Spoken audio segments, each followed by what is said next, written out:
So we do not say that ours is the most authentic, though we have researched to a large extent and taken excerpts from various versions to stage the various plays. So we take off. But still, we yearn for one more blessing from you. True, as my husband says, O Lord Mother, while we thank you for everything you have bestowed upon us, please grace us with a child. That's our soul longing. In time, by the grace of Kartikeya, a son was born to the couple.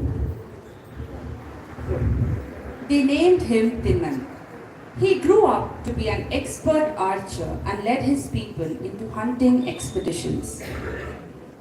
During one such trip, he was separated from his group while chasing a wild boar and found himself in an unknown part of the jungle. Is it audible?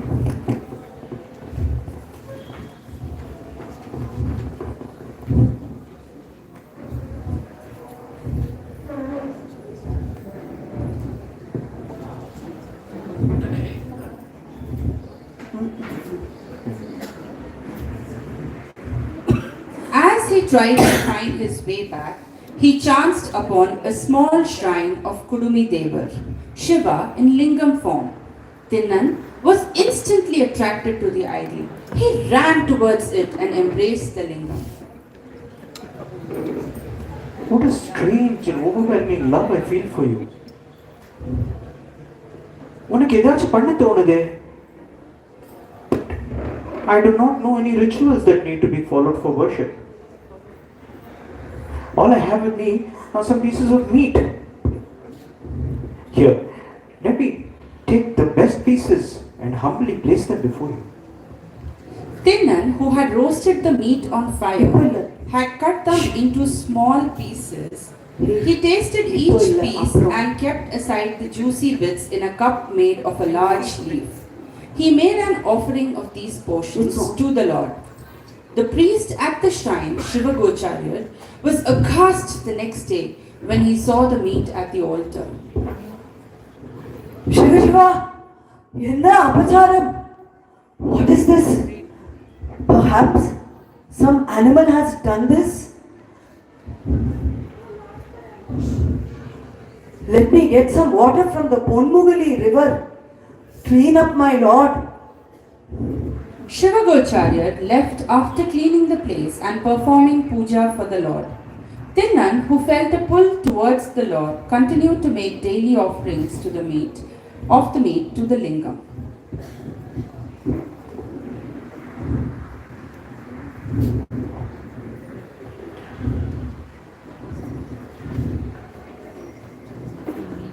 How I yearn to adorn the Lord with fresh flowers after washing him from this water from the stream. But how do I carry these? I forgot to tell you. I will carry the water in my mouth and the flowers on my head. Tinnan carried out his idea the next day. He filled his mouth with water from the stream and placed the flowers he had plucked on his head. He then proceeded to the shrine.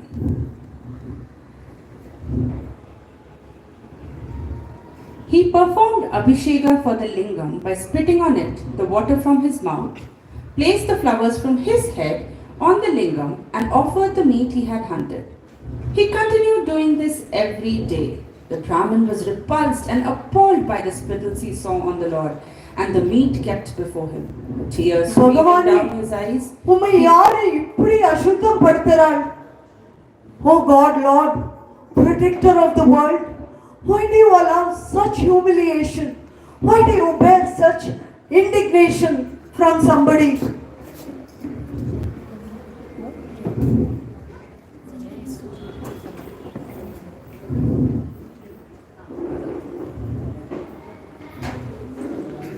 On the fifth day, Lord Shiva appeared in Shiva Gocharya's dream as he slept that night.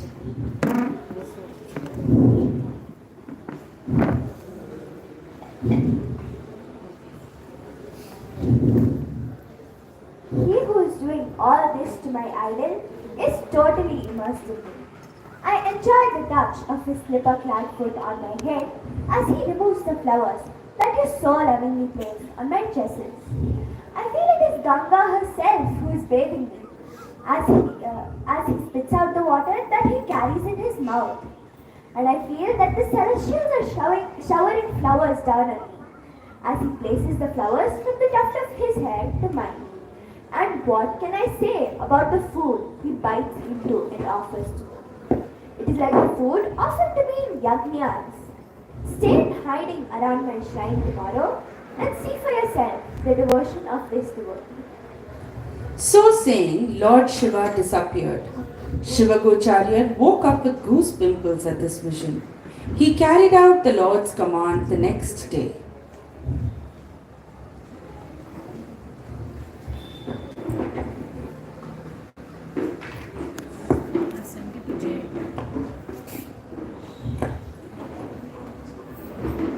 Meanwhile, in Kailasha, goddess Parvati, who was livid with rage, spoke to her Lord. Swami, do you not hear the priest address you with such distress? I'm horrified to see all this.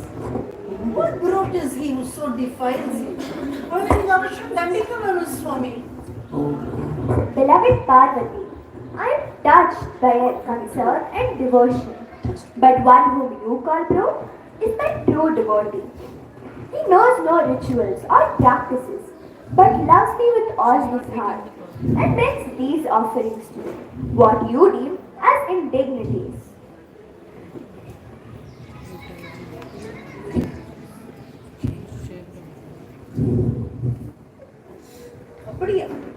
How do you say that there is no devotee like him? You may see this for yourself. To get Parvati to see the truth, Shiva set a test for Tinnan. Heeding the Lord's command in his dream, Shiva Gocharya, after performing the daily worship of the Lord, hid behind a tree close to the shrine. As usual, Tinnan arrived with his offerings. As he approached the lingam, he noticed blood oozing from its right eye. Allowing the meat, bow and arrow to fall from his hands, he rushed towards the idol. He fell down at the feet of the Lord and wept bitterly. Swami, un kaiyil rattama, un kannil rattama. Here, let me try to wipe this off. Oh God, this blood doesn't stop. What can I do? Let me go and crush some herbs and apply them and see if it helps. Crying in distress, Tinnan rushed to the hill nearby to get some herbs. The priest was aghast on seeing this. Oh Bhagavane, Umakka in the Sodane. What do I do? How do I help? I cannot move from here. I'm just helpless. As the priest thought thus, Tinnan returned with some herbs. He crushed and applied its juice to the bleeding eye, but the blood continued to flow. Oh, this blood doesn't stop. What can I do? I have it. Haven't I heard? An eye for an eye is the only solution. Here, let me remove my right eye and place it on the Lord's. Tinnan took out his arrow and pulled out his right eye from its socket and placed it on the lingam. To his immense relief and joy, the bleed immediately stopped.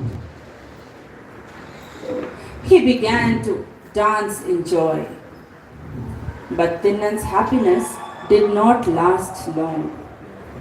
For to his complete shock, the Lord's left eye began to bleed. The priest simply stood and stared in awe of Tinnan. What new problem is this?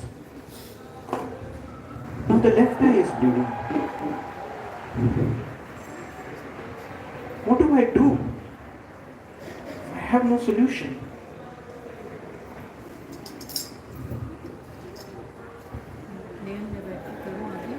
Maybe I should now replace the bleeding eye with my left eye.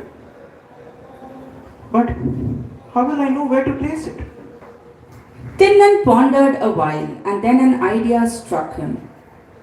He placed his footwear clad foot on the Lord's bleeding eye. Stop, Kannappa, stop!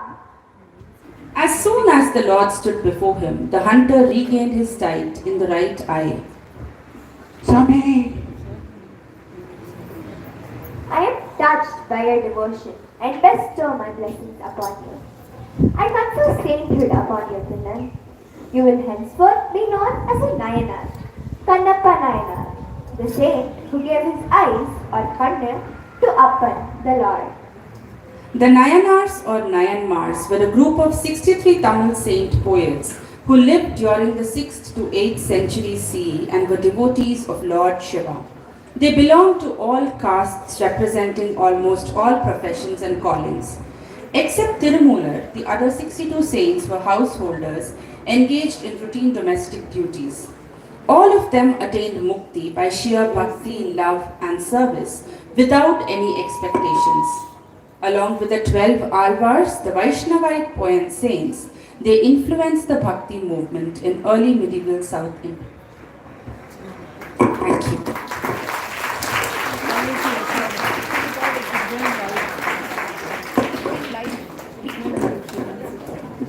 Under Padma, sorry.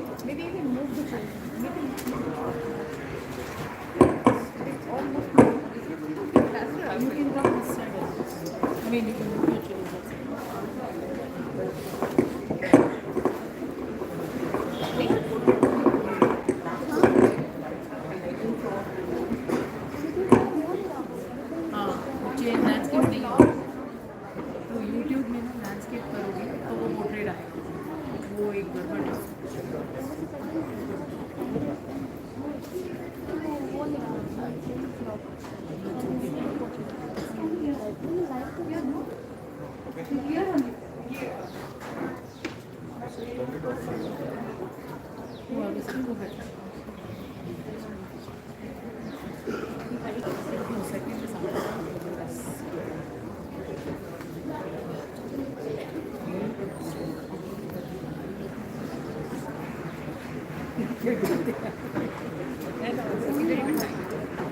only one thing they have to walk next time. So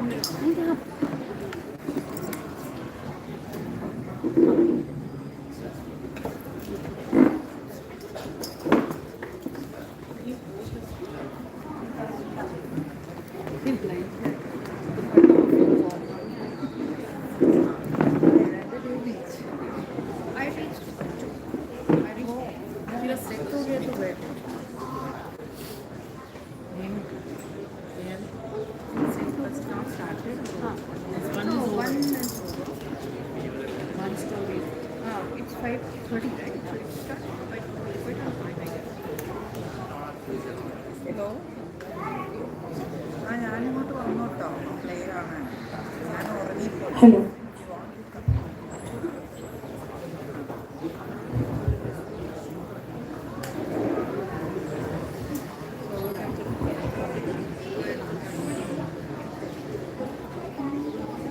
It's very hot there. Hot. अभी summer खत्म ही हुआ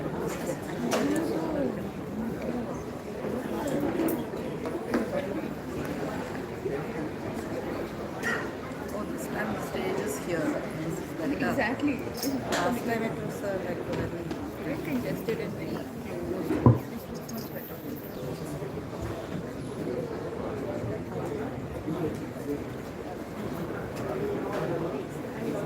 the Jay's part is over. Jay's part is over. She was the First one is came for a bit. She came on Hello. stage.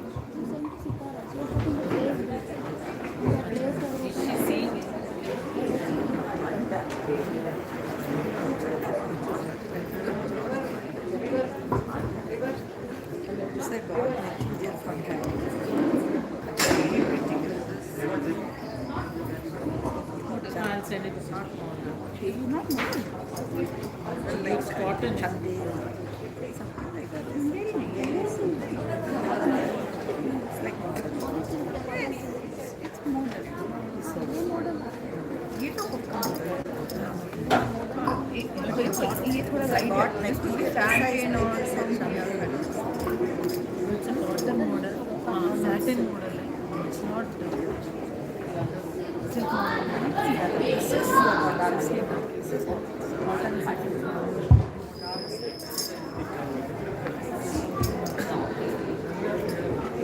Shopping is tempted to tell asking her to do shopping. I was tempted. Hello.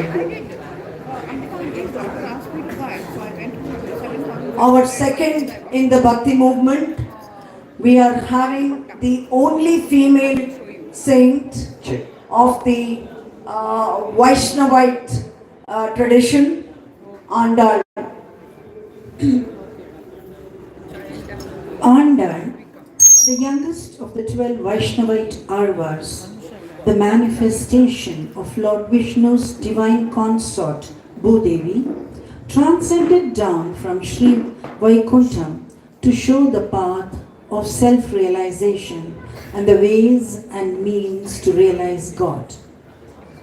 As Sita was found by King Janaka while plowing the land, so was Andal, known as Kodai and Goda Devi. Andal was found under a tulsi bush by Vishnu Chittar. Vishnu Chittar meaning he whose mind is centered on Vishnu was an avatar of Garuda. The Vaishnavite saint who later came to be known as Periyarvar lived in the 9th century in the holy town of Srivilliputtur in Tamil Nadu. He spent his days growing flowers and stringing garlands to adorn his beloved deity Vatapatrasai, meaning one who lies on the banyan leaf. One day, he was plucking flowers from the garden. He was startled to see a baby girl lying under a tulsi bush. He looked around to see if someone would claim the child. Seeing none there, he, like King Janaka, tenderly carried the baby home. Neil, shall I come in front? इसमें दिखिए। Now, Who are you, beautiful one? How delightfully you smile. நீ அழகான சின்ன கிருஷ்ணமல்லவா? கோதை. ஆம், உன் பெயர் கோதை. நீ எனக்கு பூமாதேவி தந்த சதம். Narrated. Vishnu Chittar, who was so immersed in Krishna, took the baby home and imagined himself to be Mother Yashoda and infant Kodai as little Krishna. Whether he rocked the cradle for her to sleep or fed her, he was veritably Ma Yashoda.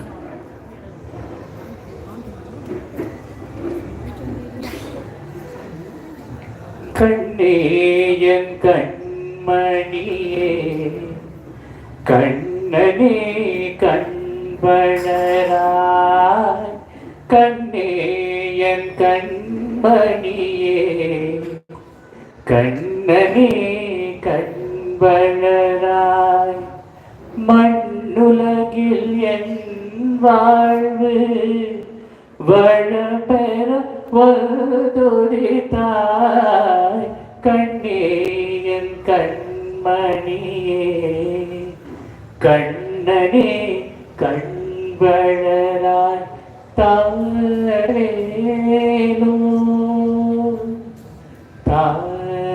தாரேலோ தாரேலோ Is it on?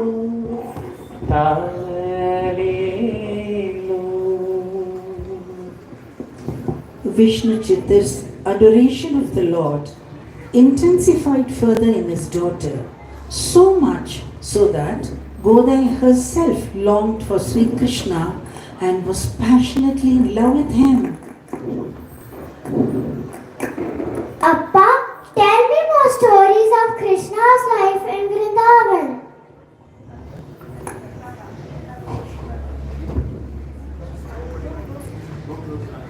Appa, I will surely marry Krishna one day. Is that so, little one? Yes, Appa, but tell me, am I beautiful enough for the handsome Krishna? Yes, of course. You're so beautiful. Now go and play. Radhe, Radhe, Radhe, Radhe, Radhe, Govinda, Vrindavana Chandra, Anatanata Dina Bandhu, Radhe Govinda, Anatanata Dina Bandhu, Radhe Govinda, Nanda Kumara Navanita Chora, Radhe Govinda, Nanda Kumara Navanita Chora, Radhe Govinda, Vrindavana Chandra, Anatanata Dina Bandhu, Radhe Govinda, Anatanata Dina Bandhu, Radhe Govinda. Radhe, Radhe, Radhe, Radhe, Radhe, Govinda. I firmly cherish the desire to wed the Lord. But am I beautiful enough? For Sri Krishna is Rangamannar, the Lord who reigns in Sri Rangam. Perhaps up for me makes him say what he does. Let me see for myself how I look in different adornments, especially with the garlands that Appa so lovingly strings for Sri Krishna.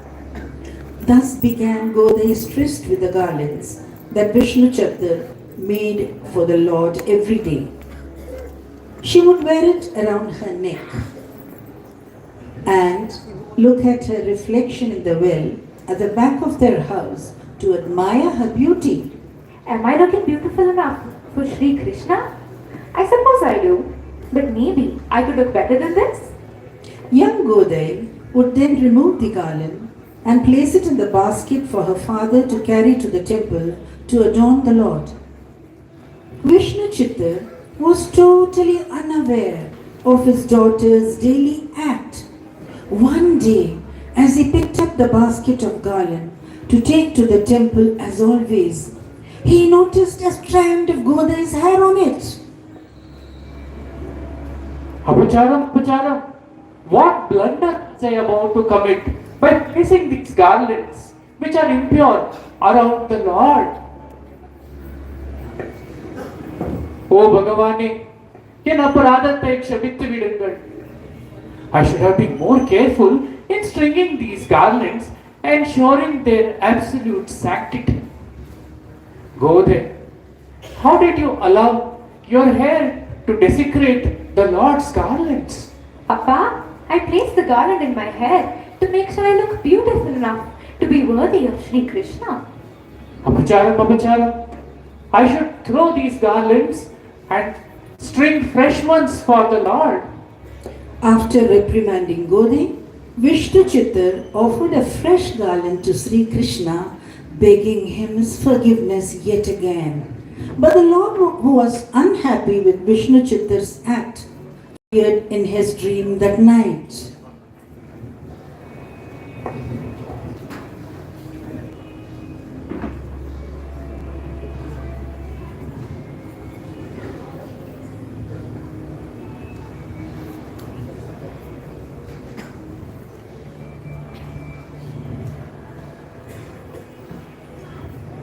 Vishnu Chitta, what is this garland that you have given me? It does not have the fragrance of Godai in it. Please remove this garland and henceforth adorn me only in the garlands that have Godai scent in them.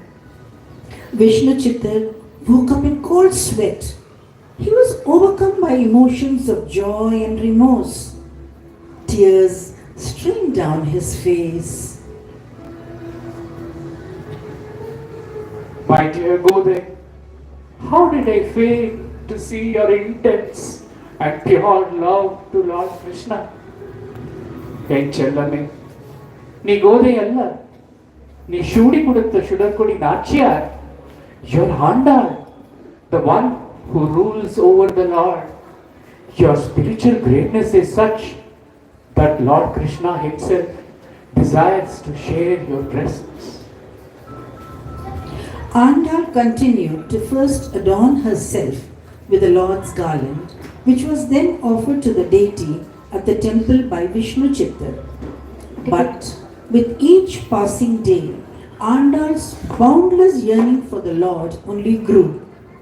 As she entered adolescence, her desire to wed Krishna grew to a feverish pitch. She was now all of 13 years and came of marriageable age. Did the Gopikas of Dwaraka in the Dwapar Yuga not perform the Katyayani Vrata to covet the Lord? I too shall observe the Bhavai Vratam on an auspicious day. Dear Sakhis, come, let us go to the river and go to meet Kannan and sing about him. Andal's Vratam resulted in the most beautiful Tirupavai, a garland of 30 verses that she composed in the core month of Margadi.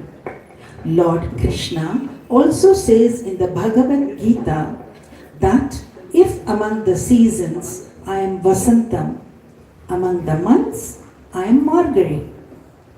Sri Andal's Tirupavai is an ageless exposition of her adoration of Krishna and her bhakti towards him. In these verses, she poured her heart out and transported herself to Mathura and Vrindavan to the time when her beloved Lord lived. She imagined herself to be one of the gopis who constantly craved the company of Lord Krishna.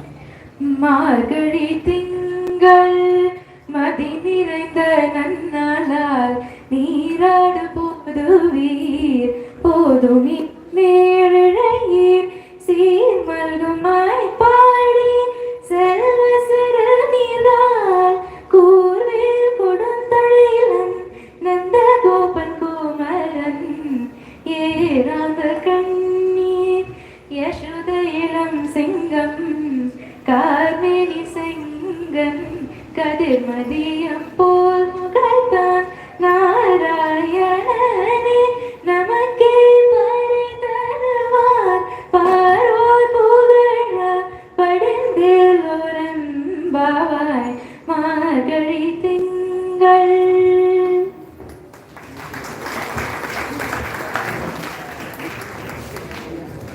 We are going to observe a festival.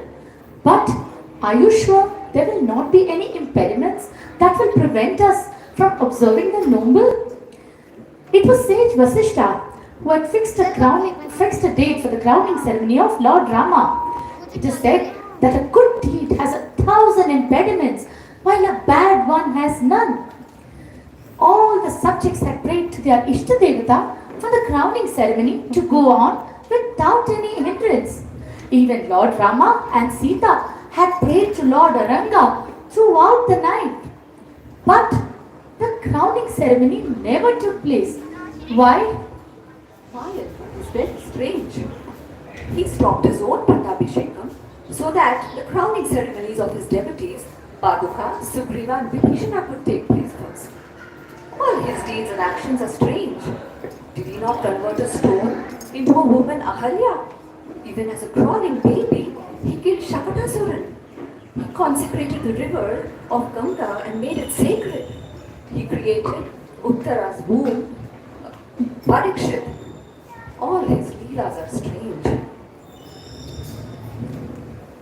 Mayai mannuvada Madurai maidane Toya beroniye Yamuni duraivanai Ayar kulatinil Tondrum mani velakai Tayar kudal velakam Saidalaudara Tuyamai vandena Tumala tuvi turede Varina vadi Mana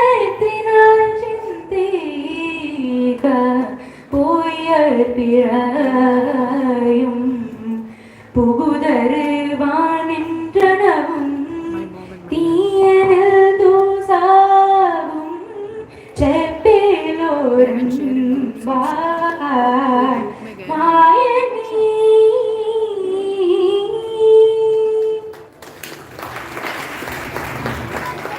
Our mind, body, and words should always mean the same thing.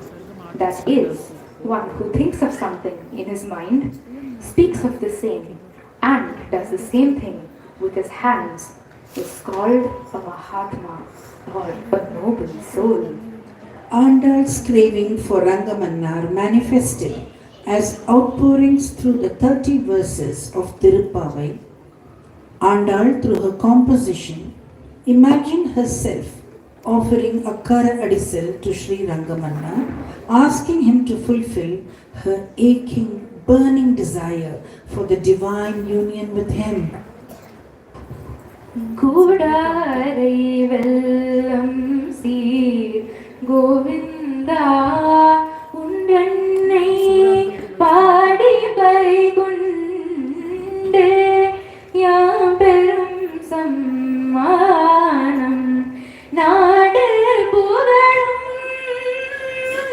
பரிசினால் நன்றாக சூடகமே தோல்வலையே தோடே செவி பூவே பாதகமே என்று நெய்ய பல்கலனும் யாமணிவோம் ஆடை உடுப்போம் அதன் பின்னே பாசோது மூடனை பெய்து முழங்கை வழிவார கூடியெறிந்து குளிர்ந்தேலோரம் பாவாய் கூடாரை வெல்லம் சீர் Govinda.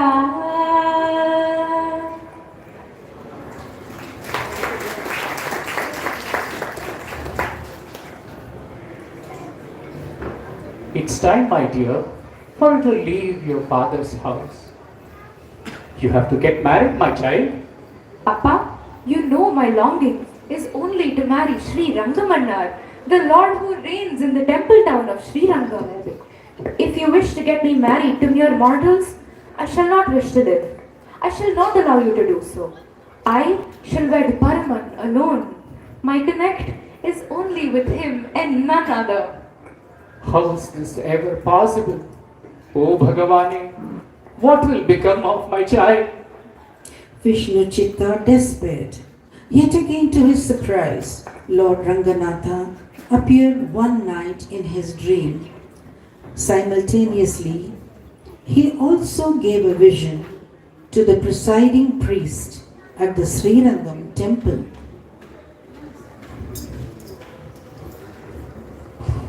Vishnu Chitta, bring Andal to Sri Rangam, to me, dressed as a bride.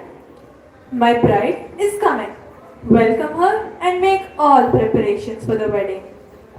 Vishnu Chitta experienced mixed emotions. He was both happy and sad. He felt joy that his darling daughter would attain her goal, but he was filled with sadness at the thought of having to be parted from her.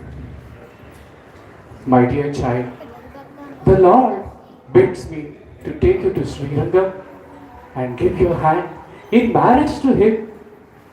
You shall now journey to Srirangam in a palanquin and be united with Sri Rangamanna.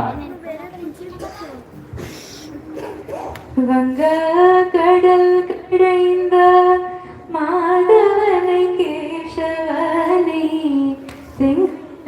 திருமுகத்து சேழையார் சென்றின்றி அங்க பறை கொண்டு வாற்றி புதுவை பைந்தவள் பக்கபிரான் கோதை சொன்ன சங்க தமிழ் மாதும் தபாமே கைப்பார் ஈற்றிரண்டு மால்வரை தோல் செங்கன் திருமுகத்து செல்வது மாலார் எங்கும் பெற்று என் புருவத்தம் வாவாய் வங்க கடல் மாதவனே.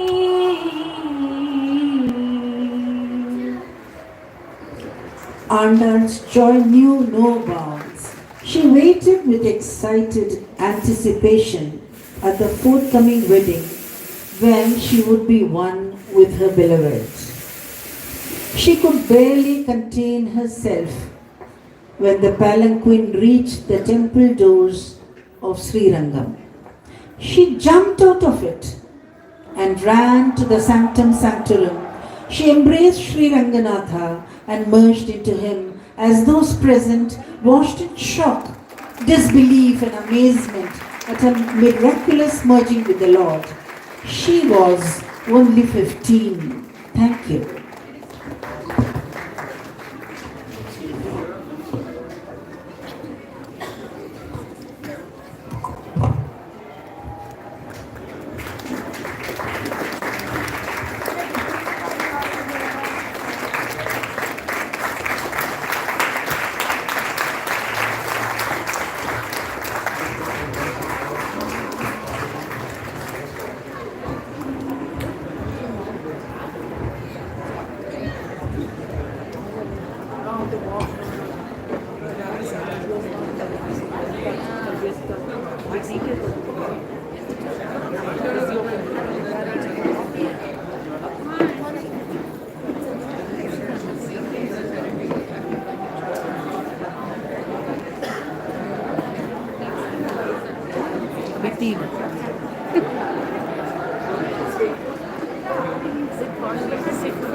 Well, that was a scintillating performance by the team, especially young Anusha. She was all the way Kodai. And her singing was so beautiful, and she played her role to the hilt.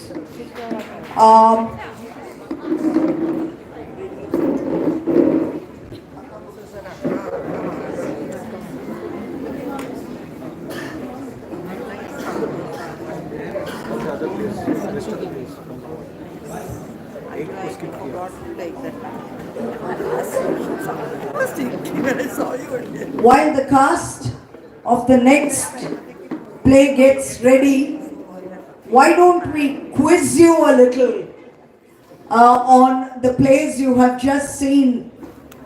What is Kannappa Nayanar's birth name?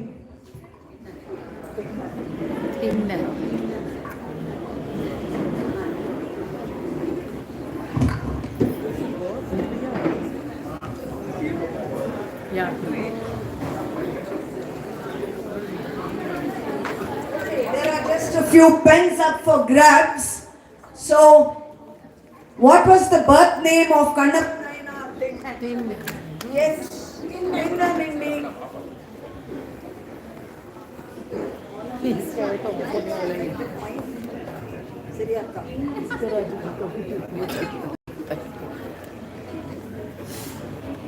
What was Thinnan's mother's name? If you remember South Indian crispy snack, you will remember the name. Especially these are all made on Krishna Jayanti. It's flat and round. Okay, it is Tattai. What did? It's Mitrabha. What happened? You want to participate? Please go ahead. Okay, I'll give you a simple question. What was Tattai's husband's name? Thinnan's father. I have it right here. Now don't say Jai Govind. She played his role, but Jai is definitely not his name. I think I did hear somewhere, but I couldn't make out, probably from somewhere this side. That was Ashwin from B. No, you're not getting it. You're not getting it.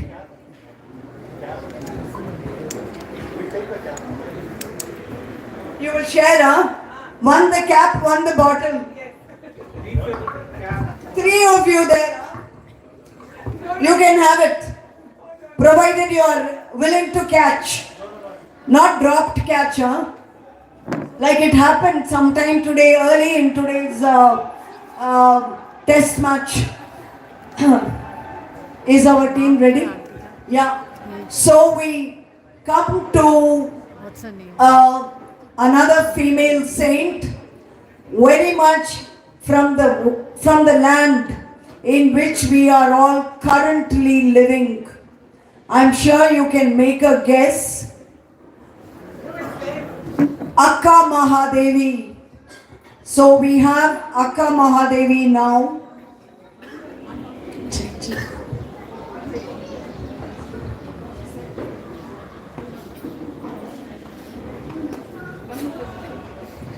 Okay, one more question.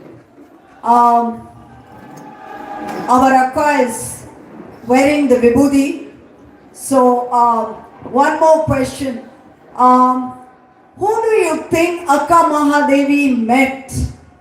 We have his huge statue coming up on the Bangalore-Mysore. You can see it from the Bangalore-Mysore highway. From Kalyan, not the Bombay Kalyan, Basava Kalyana. So his statue is coming up. Any guesses? I think I heard, yes, I saw.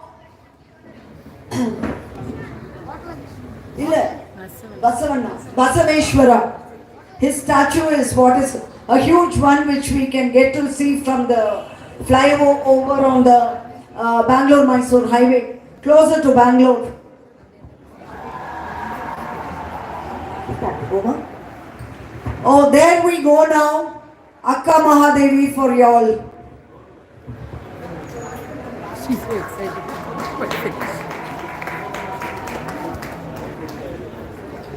Akka Mahadevi was born to parents Sumati and Nirmal Shetty in 1160 in Uduttadi in Shivamogga district of Karnataka.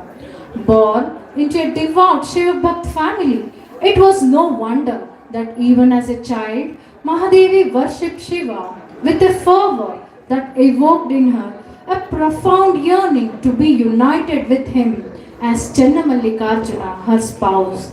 She is considered as Mirabai of Dakshin Bharat.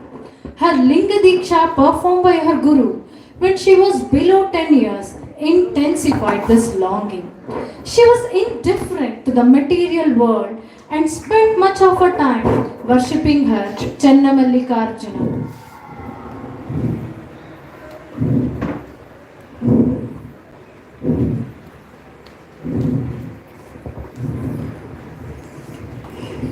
We are indeed blessed to have begotten Mahadevi as our daughter. Look how beautiful and divine she looks.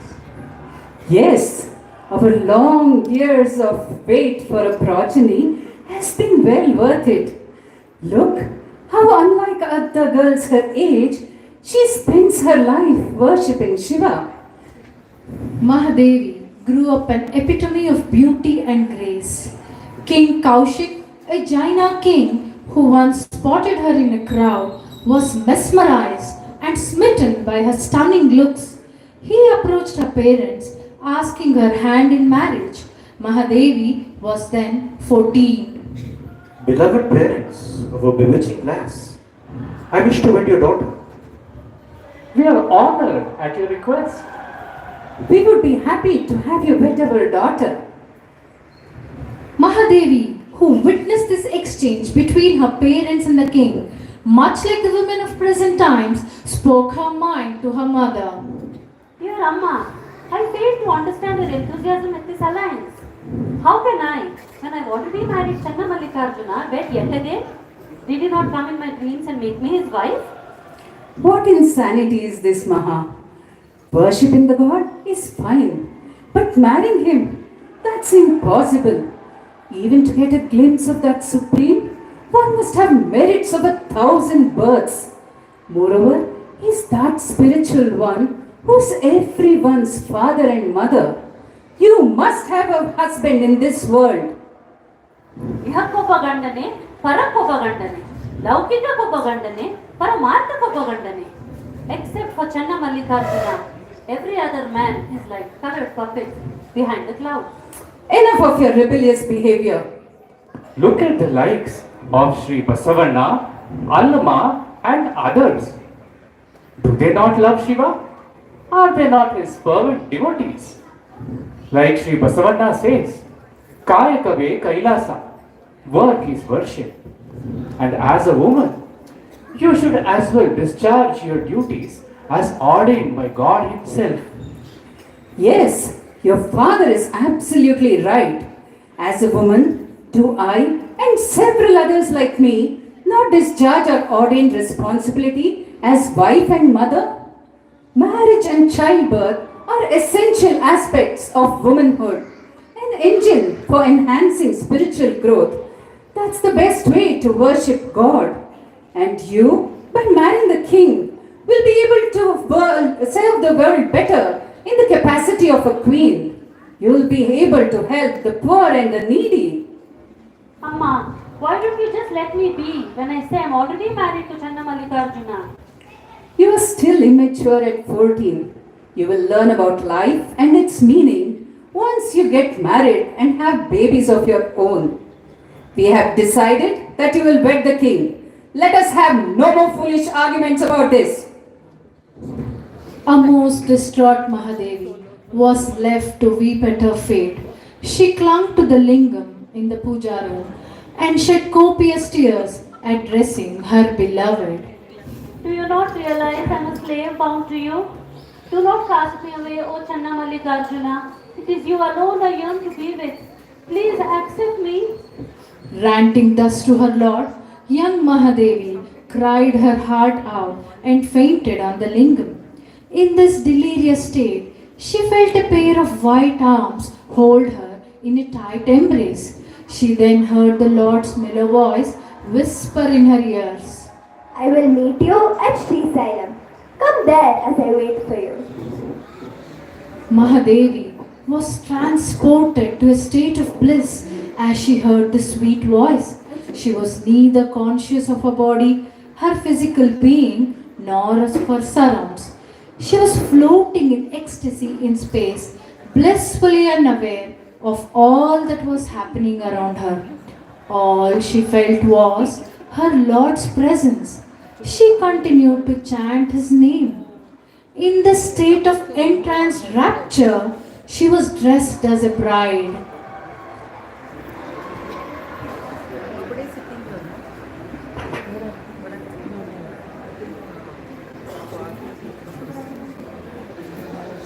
Oh, she can come and sit. Would there be hair about seats?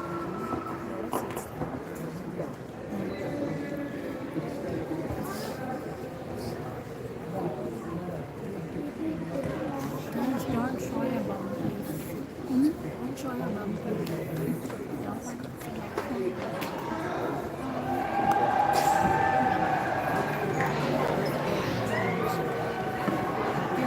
she's coming. You're looking for a seat.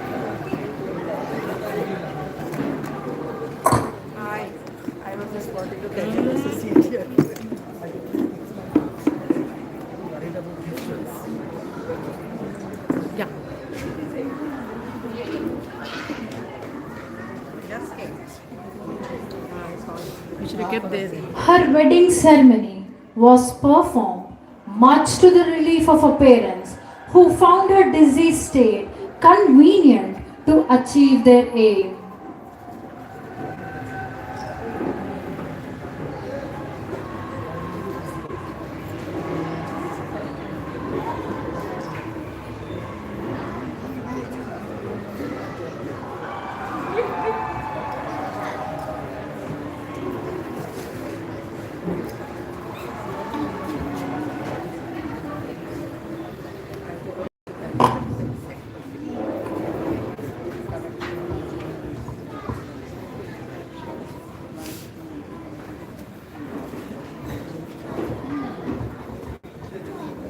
To a soul who was entirely lost in the warm embrace of a Channamallikarjuna, little did Mahadevi realize that she was in the nuptial chamber of the king, to whom she had been legally wed with all customary rites. As the king's hand gently touched her shoulder and made to pull her sari, she came out of her trance. As she spun around and saw the king, in scathing words she addressed him. ಎಮ್ಮೆಗೊಂದು ಚಿಂತೆ ಸಮಗಾರಗೊಂದು ಚಿಂತೆ ಧರ್ಮಿಗೊಂದು ಚಿಂತೆ ಕರ್ಮಿಗೊಂದು ಚಿಂತೆ ನನಗೆ ನನ್ನ ಚಿಂತೆ ತನಗೆ ತನ್ನ ಕಾಮದ ಚಿಂತೆ. My sole concern is if Channamallikarjuna will be appeased or not. Fire on this body. Why do you damn yourself in love of it? The spot of excrement, the vessel of urine, the frame of bones, the stench of purulence. Think of Lord Shiva, you fool! The king was stunned and angered at the reaction of his newly wed bride. You failed to discharge your wifely duties. Am I not your spouse? The one who is as white as jasmine, my Channamallikarjuna, is my only spouse. I have no other. If you were already married to another, what business do you have here with me? Go. Leave at once. Mahadevi was unperturbed and only too ready to do this. She began to walk away. The king's ego was pricked. Livid with rage, he stopped her. Stop. These jewels, these clothes, all this finery that you are wearing belong to me. Depart. But before you do so, leave all these here, now. Mahadevi removed everything that she sported on her person. She left the region in Digambara, her naked body covered by thick long tresses that ornamented her crown.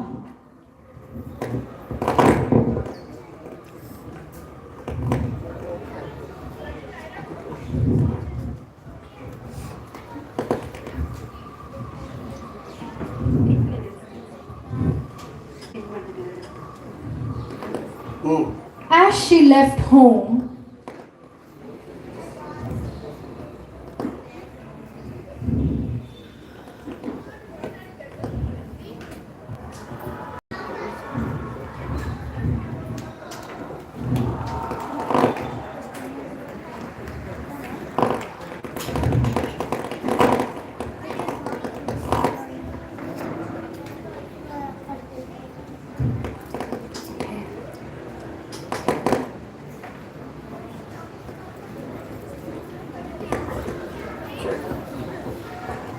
Check.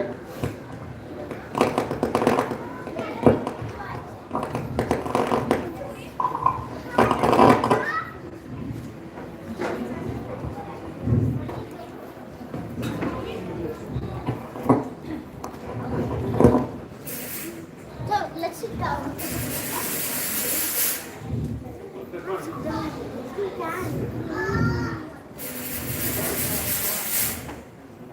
I can get food to appease my hunger.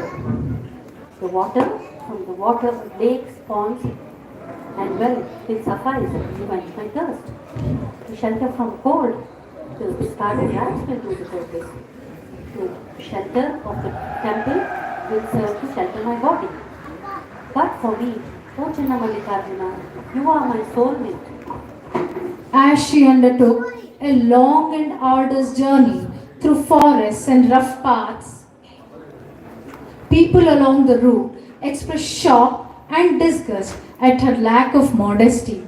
Some women went as far as drape clothes around her.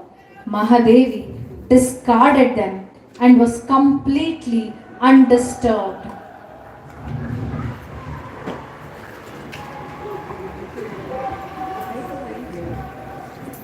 As she reached Kalyan, the capital of the Western Chalukyan dynasty in her, where Veerashaivism was flourishing under great saints like Basavanna, Siddhirama, Allamaprabhu and Channabasavanna. Basavanna had founded the Anubhava Mantapa or the assembly hall where the Sharanas gathered for debates and discussions.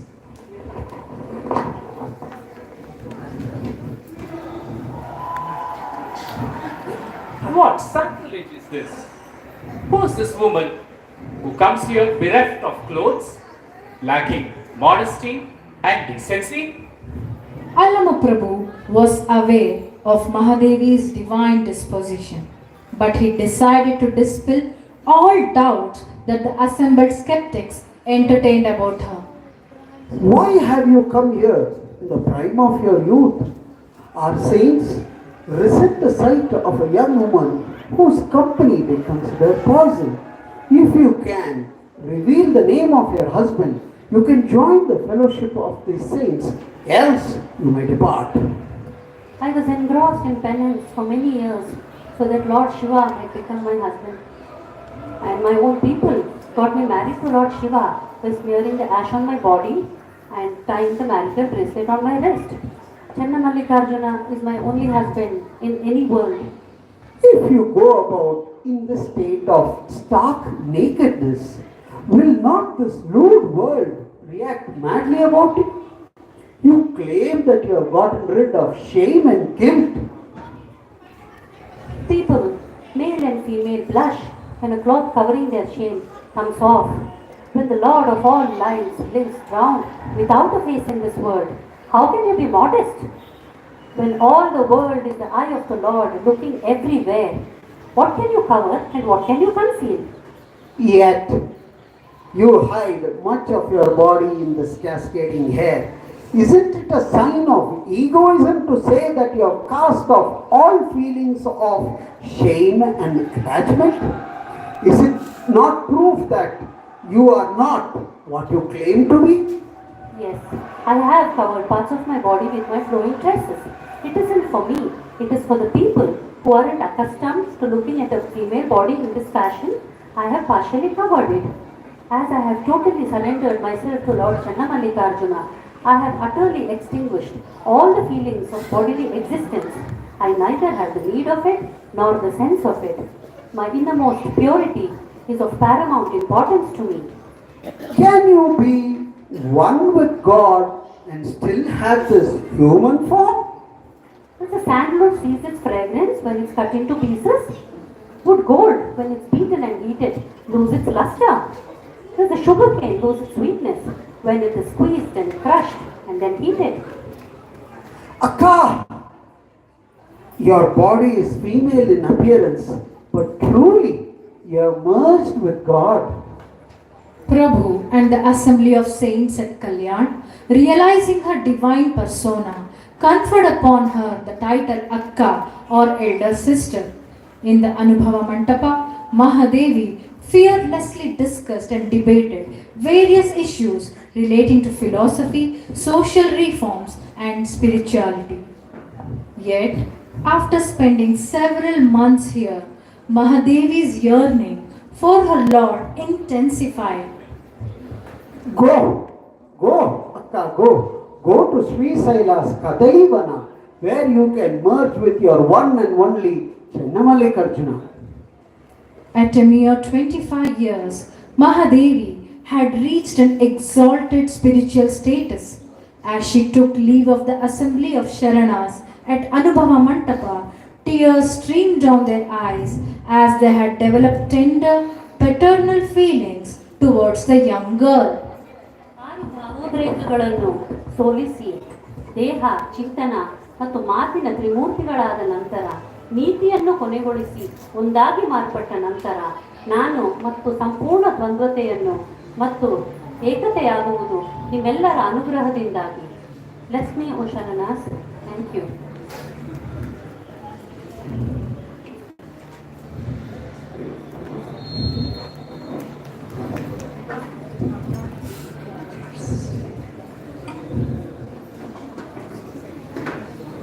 Without looking back, Mahadevi began the final stretch of her journey to Sri Sailam. All her energies focused on Channamallikarjuna alone.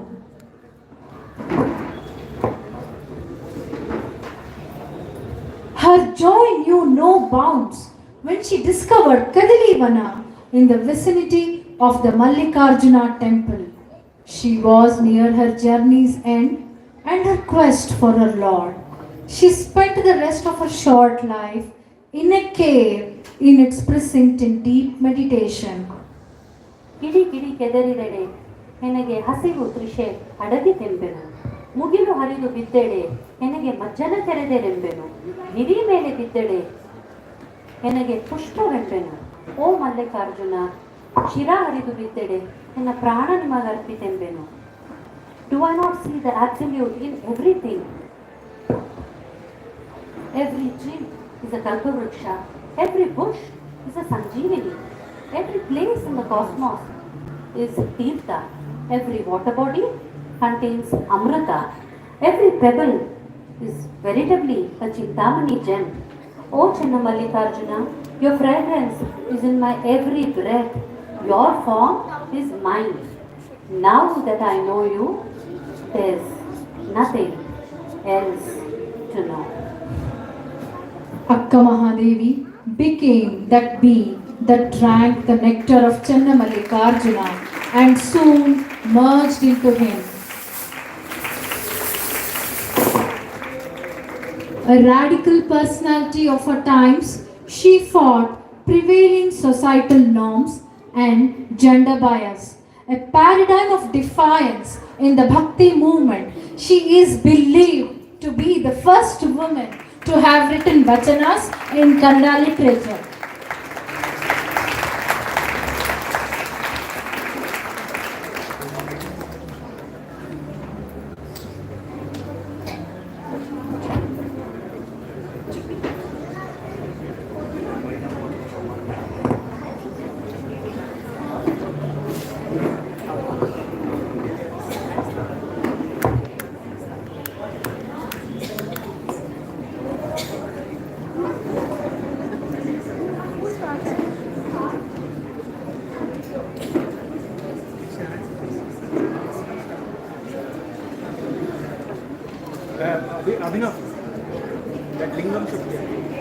A kind request to all the young children, could you please come and sit here right in front? I'm sure you'll have a much better view and we can allow some of the elderly people to occupy the chairs.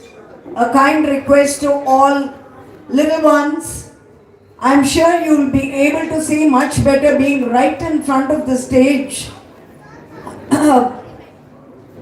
So do we continue with a little bit of quizzing while our next team from the south, we move to the east, central east, more east than center.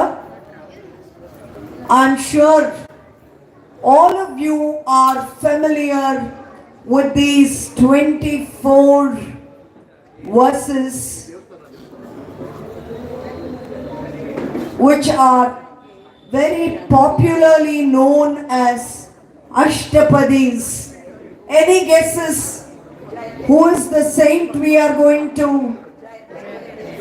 Yes, it is indeed Jayadeva.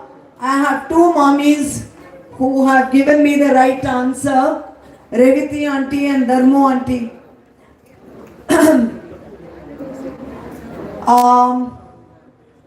Let us get to a bit.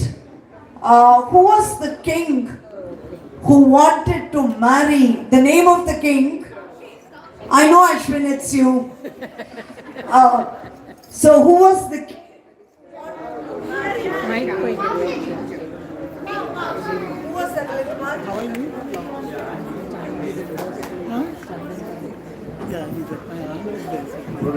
you send the link to them, do you have a link or something?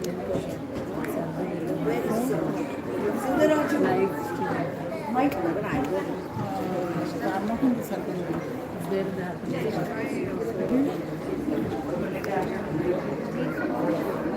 you sent it now, sometime back, just before Sitara's. We'll see.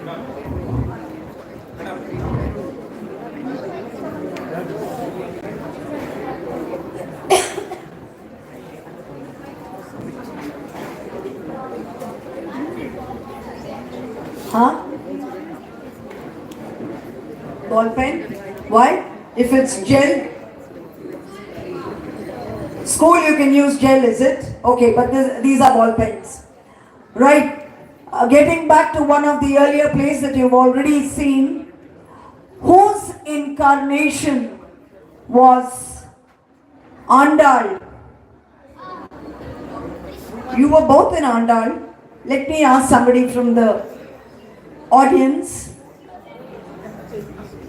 You were in Andal? No, you weren't? Okay. Who was? Let's get someone from the audience. Yes, it is Bhudevi or Bhuma Devi. Whose incarnation is Periyalvar supposed to be? Yeah? Yes, it is indeed Garuda.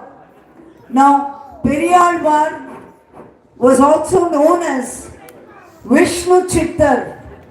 What does Vishnu Chittar mean? You were in the, I'll give you a pen nevertheless, but you were in the play, Raja. Somebody else? Somebody else? Vishnu Chittar, what does it mean? What does the name Vishnu Chittar mean? Anybody else? I'm seeing one hand go up. One sole hand. Anyone else? Yes, Madam Uma. Okay, one whose mind is fixed on Vishnu. So a very, very ardent devotee of Vishnu is Vishnu Chittar.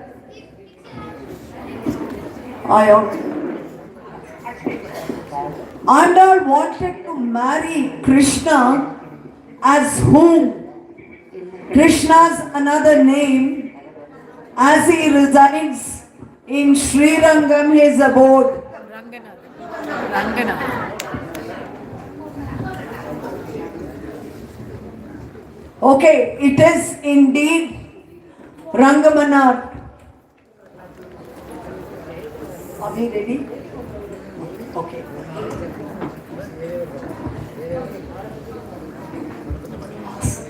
Let me ask you something that was not given in the narration. Now, Periyarvar's works, now I'm sure many of you are aware of the Nalayana Divya Prabandham, the Vaishnavite canon, if I might use that word. What was Periyarvar or Vishnu Chittar's works specifically called, which forms a part of the Nalayana Divya Prabandham? Periyarvar Tirumuri is one. Which is the other one? Two prominent works. Periyarvar Tirumuri is one. Which is the other? I'll give you a clue. TP. Not time pass. Which is what right now I'm doing. Yes, it is Tirupallandu. It is Tirupallandu.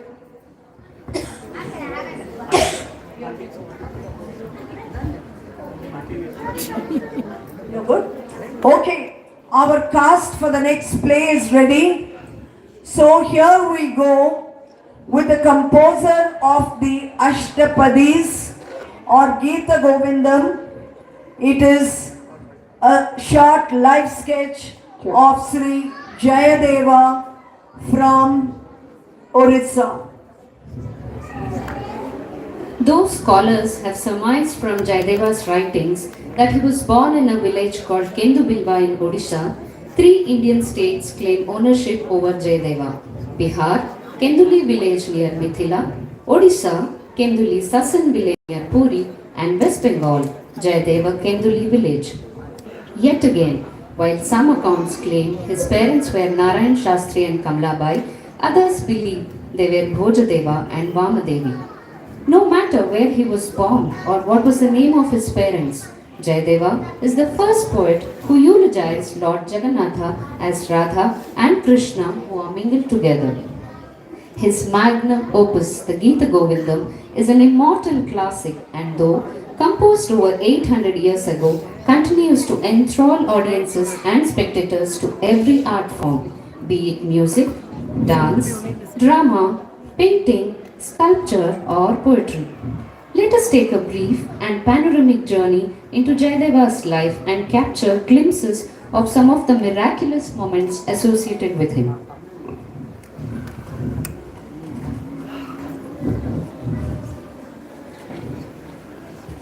Oh dear Jagannatha, we have been married for so many years, but yet have no children.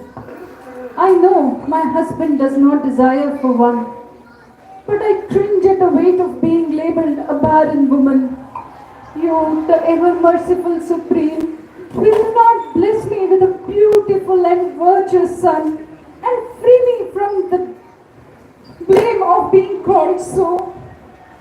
Kamlabai, a devout lady, secretly but relentlessly prayed to her favorite deity Krishna as Jagannatha for progeny.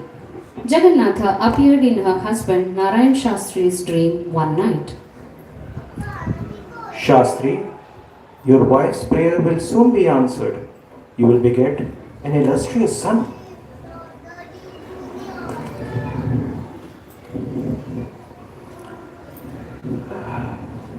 Kamala, Kamala, wake up.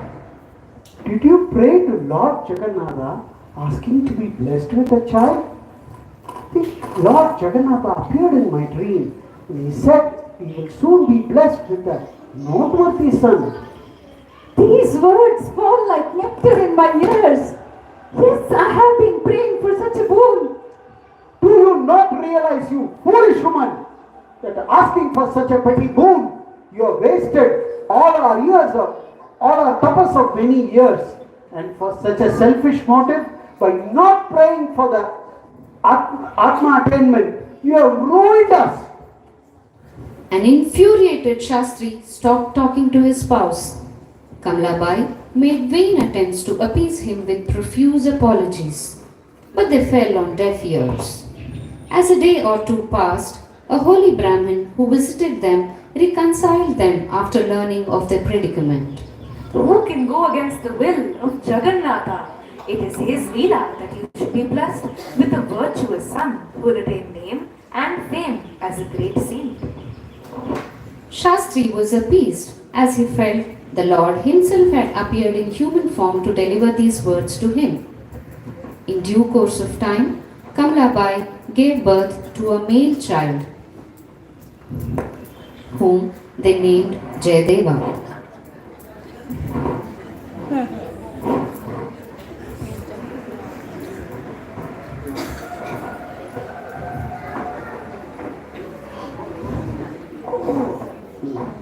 Jayadeva, an exceptionally bright child, devoted to Jagannatha from very early childhood, had his Upanayana ceremony performed when he was 5 years old.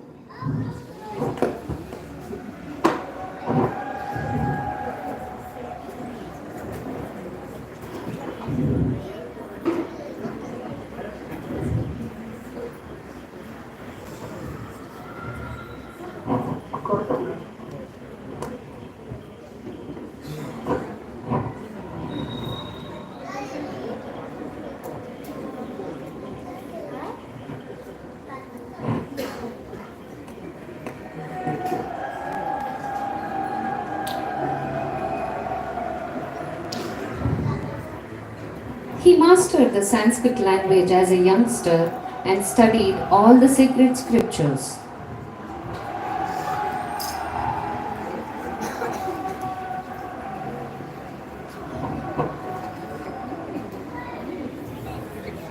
In time, Shastri and his wife entered Vanaprastha, renouncing the material world. Jayadeva took to the life of a wandering nomad, devoting his time entirely to meditating upon Lord Jagannatha. Jayadeva's overwhelming love for the Lord took a poetic form and outpoured the immortal Gita Govindam, popularly known as Ashtapadi, celebrating the glorious divine love of Radha and Krishna.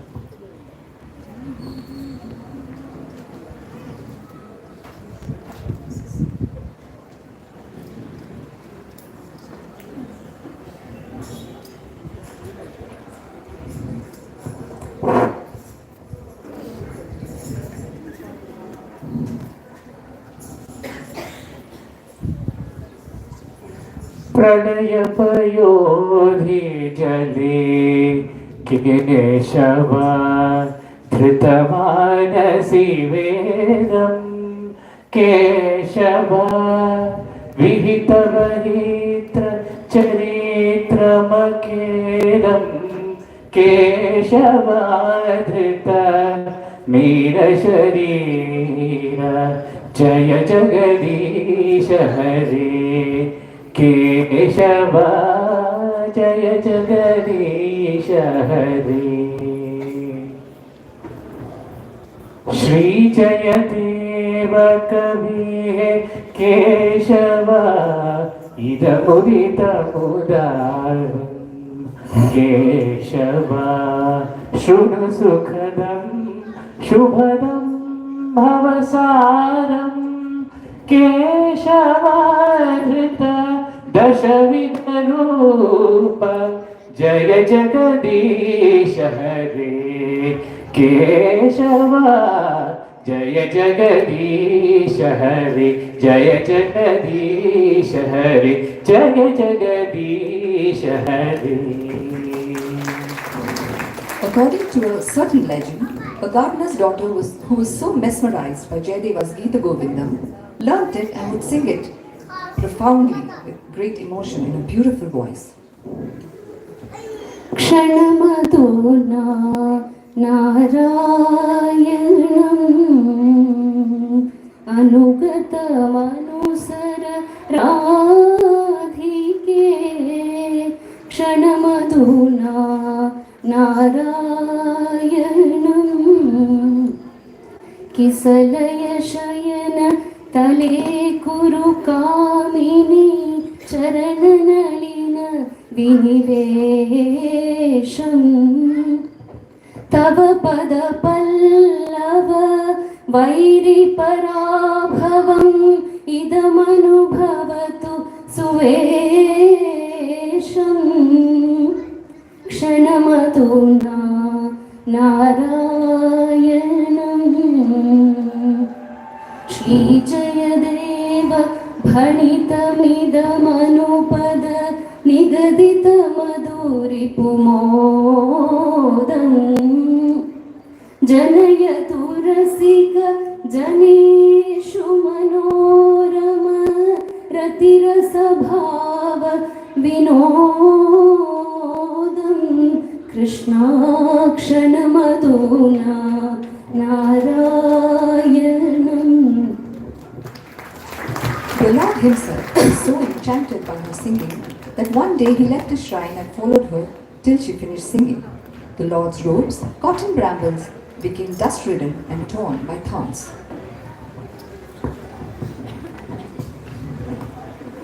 Panditji, how come Jagannath Ji's robes are looking like a rag, dirty and torn all over? I promise you, O Rajan, I too cannot believe what I see. I have no clue as in how the Lord's clothes appeared in this form today. The same night, Lord Jagannath appeared in a dream to both the king and the king's pujari.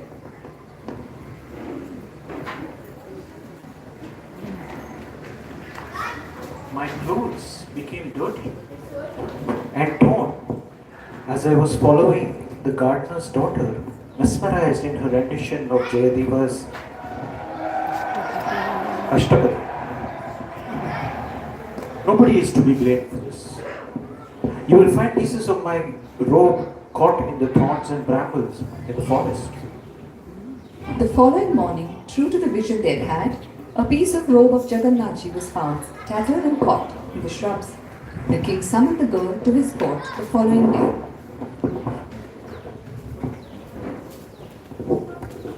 You will henceforth sing for our Lord Jagannathji in his temple itself. Else, his robes will be in tatters every day as he follows you around when you sing. I feel so blessed and happy to render this service to the Lord. It is believed that this incident gave birth to Devdasis, or women who were engaged by the temple to sing Geeta Govindam to regale Sri Jagannathji. Meanwhile, Jayadeva's marriage happened by divine ordainment. Deva Sharma, a childless Brahmin devotee who lived in Kentubilva, yearned for a child and desperately prayed to Lord Jagannath of Puri Dham.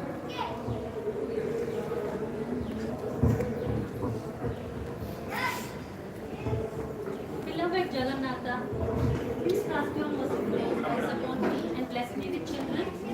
Should I beget children by your grace, I vow at an appropriate age. Mic is off. Teaches you off.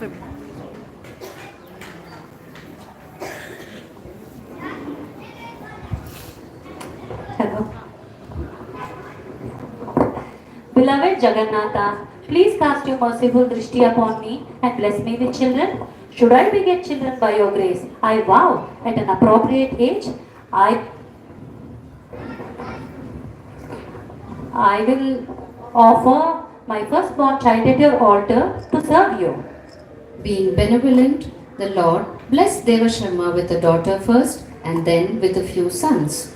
True to his words, when his daughter Padmavati became of marriageable age, Deva Sharma, along with his wife, took her to the shrine of Jagannatha and offered her to the Lord. Merciful Jagannatha, I am here with my daughter to offer you at her lotus feet to serve you. No sooner had Deva Sharma uttered these words than all those gathered at the shrine heard the Lord's voice, thus commanding Deva Sharma. O Deva Sharma, I am highly pleased with you. I have accepted your child. But give her hand in marriage to Jayadeva, my dear devotee, who has given up family life and has dedicated himself to chanting my names. Your will and command I shall duly oblige, dear Jagannatha. Sharma promptly sought out Jayadeva, who was living outside the village boundary in a humble hut. Dear Jayadeva, by the command of Lord Jagannatha, I have brought my daughter Padmavati to you. Kindly accept her as your wife. I cannot accept your daughter, sir, as I have renounced everything and seek to attain the Lord alone by meditating upon Him. But it is by the command of Lord Jagannatha that you have to accept her as your wife. Seeing Jayadeva's resolve, Deva Sharma left him with no option. As we, your parents, leave you here, my child, from this moment, Jayadeva is your husband and all. By serving him, you will attain undying happiness. As Deva Sharma and his wife left Jayadeva's hut, Jayadeva turned to address Padmavati.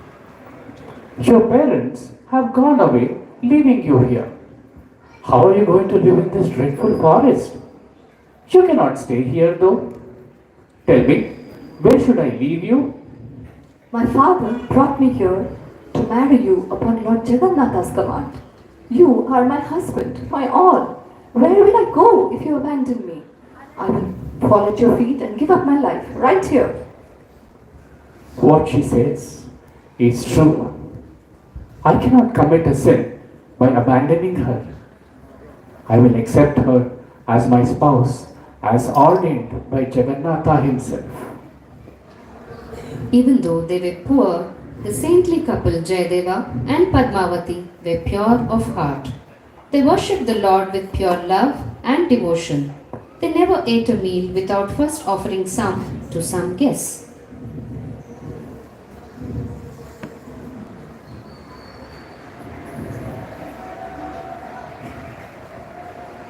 One day, as Jayadeva was composing the seventh stanza of the 19th Ashtapadi, he imagined Lord Krishna asking Radha to place her foot on his head. This would remove the insufferable poison and suffering he endured due to separation from her.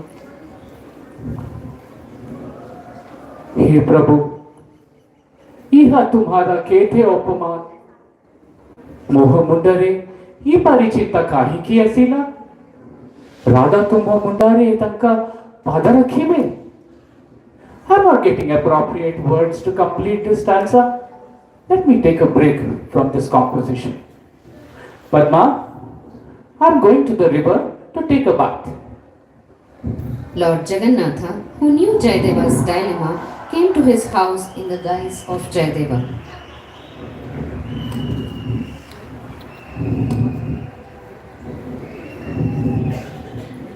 Padma dear, will you bring the manuscript here?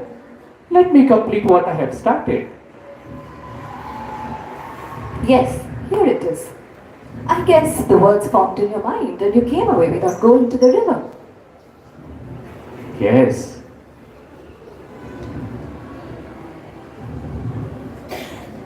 Here it is. I have completed it. Let me go to the river to bathe.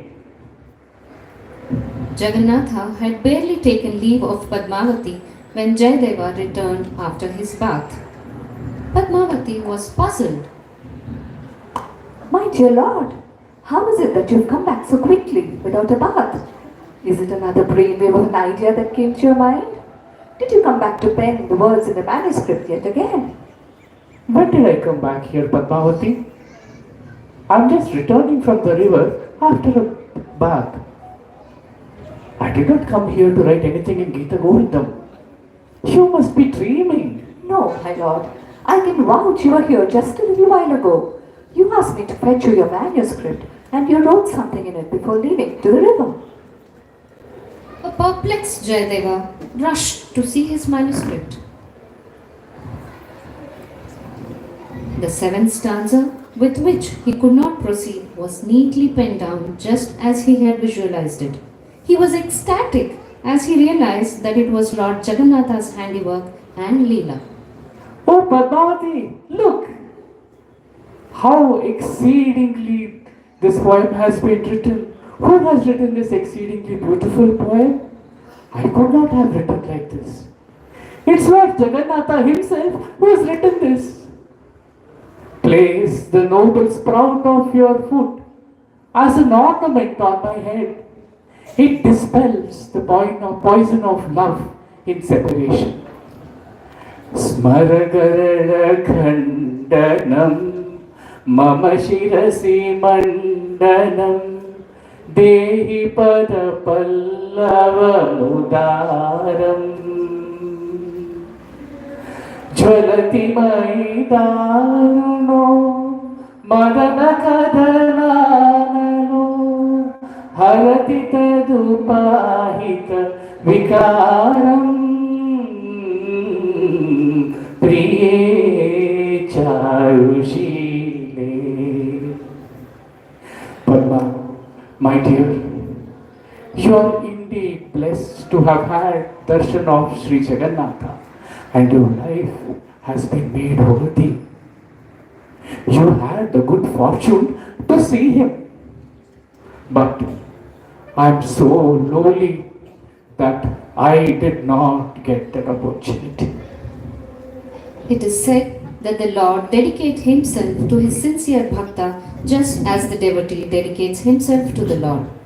One such instance is often recounted from the life of Jayadeva. Under the scorching heat of a midday sun, Sri Jagannatha spotted Jayadeva thatching his roof. How my dear devotee is performing this task under an unforgiving sun.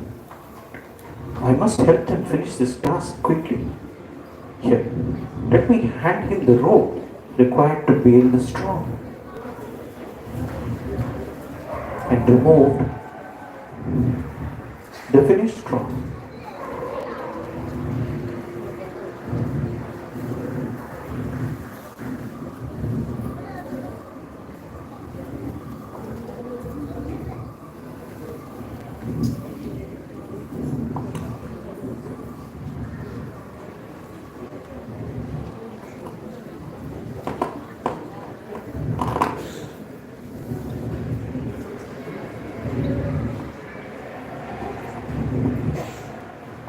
How thoughtful of Padmavati to have helped me complete the thatching of the roof.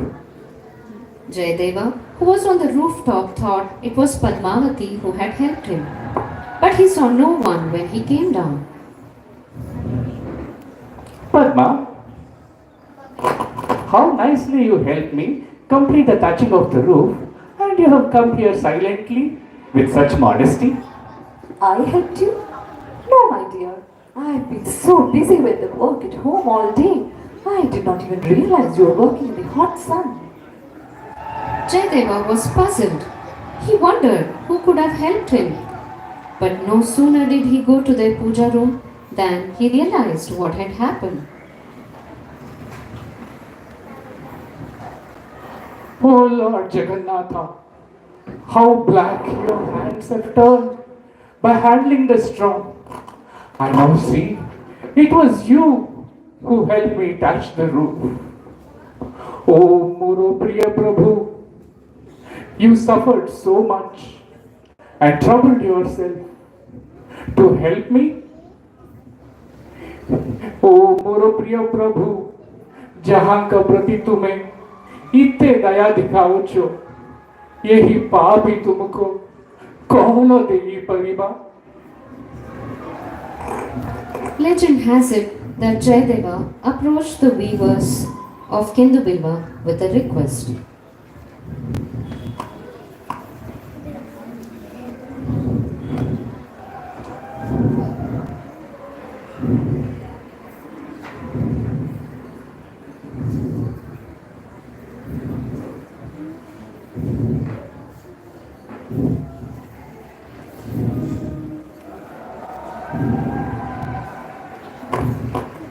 I kindly request you to weave clothes carrying the motives of my 12 cantos of Gita Govindam as a special offering to Sri Jagannatha.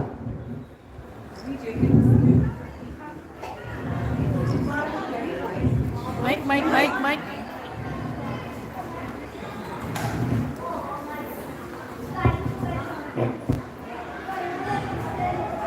আমি যেখানে উপহারা ইবা করিব কিন্তু ଏହି ସର୍ତ୍ତରେ ଯେ আমি বুনিয়াবা তুমি গীত গাইব. I am indeed blessed by your request. I am only too happy to do this.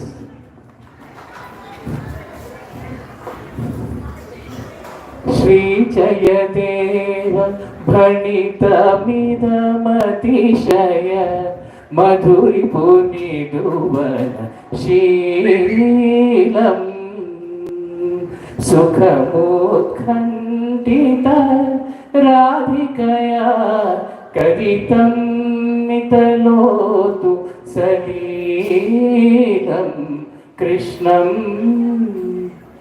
Saki Keshimadanamudaram.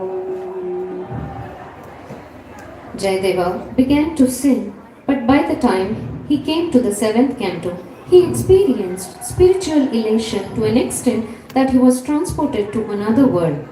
He became rapturous in his own world and stopped singing. Just then, I am Jayadeva's elder brother. I will sing the rest of Gita Govindam.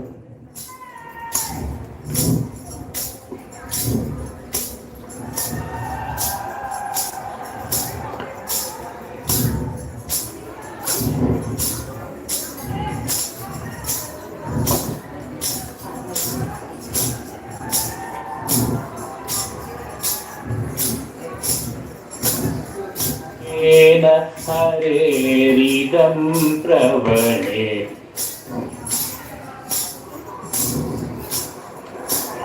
वर्णितं जयदेवकेन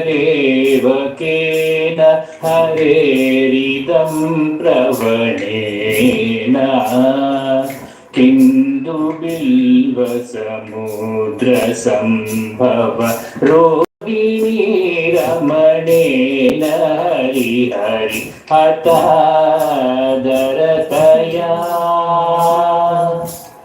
सागता कुपितेव हरिहरि हतादरतया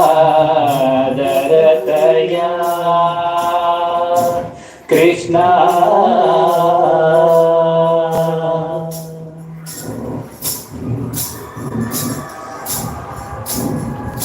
श्रीजयदेव वचसि रुचिरे हृदयं सदयं कुरु हरिचरणास्मरणामृतनिर्मित कलिकलुषाज्वर खण्डने जगादसा यदुनन्दने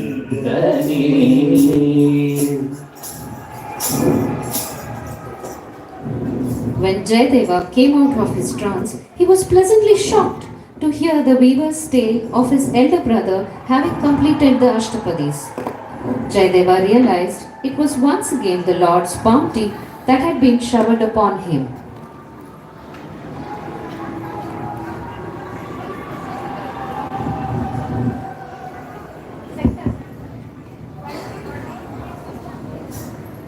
Once, Gajapati Purushottama Deva, the provincial king of Odisha, envious of Jayadeva's fame, challenged him with his own work, the Abhinava Gita Govinda. He summoned his advisors and asked to circulate widely his work, feeling assured that it would surpass Jayadeva's. The king's advisor, however, thought differently. My king, if I may be honest, this is like comparing the sun with a mere lamp. I suggest we consult the pujaris on this matter. If that is what you say, then let us consult the Pujari. Though I know that my Abhinava Gita Govinda is far better than Jayadeva's.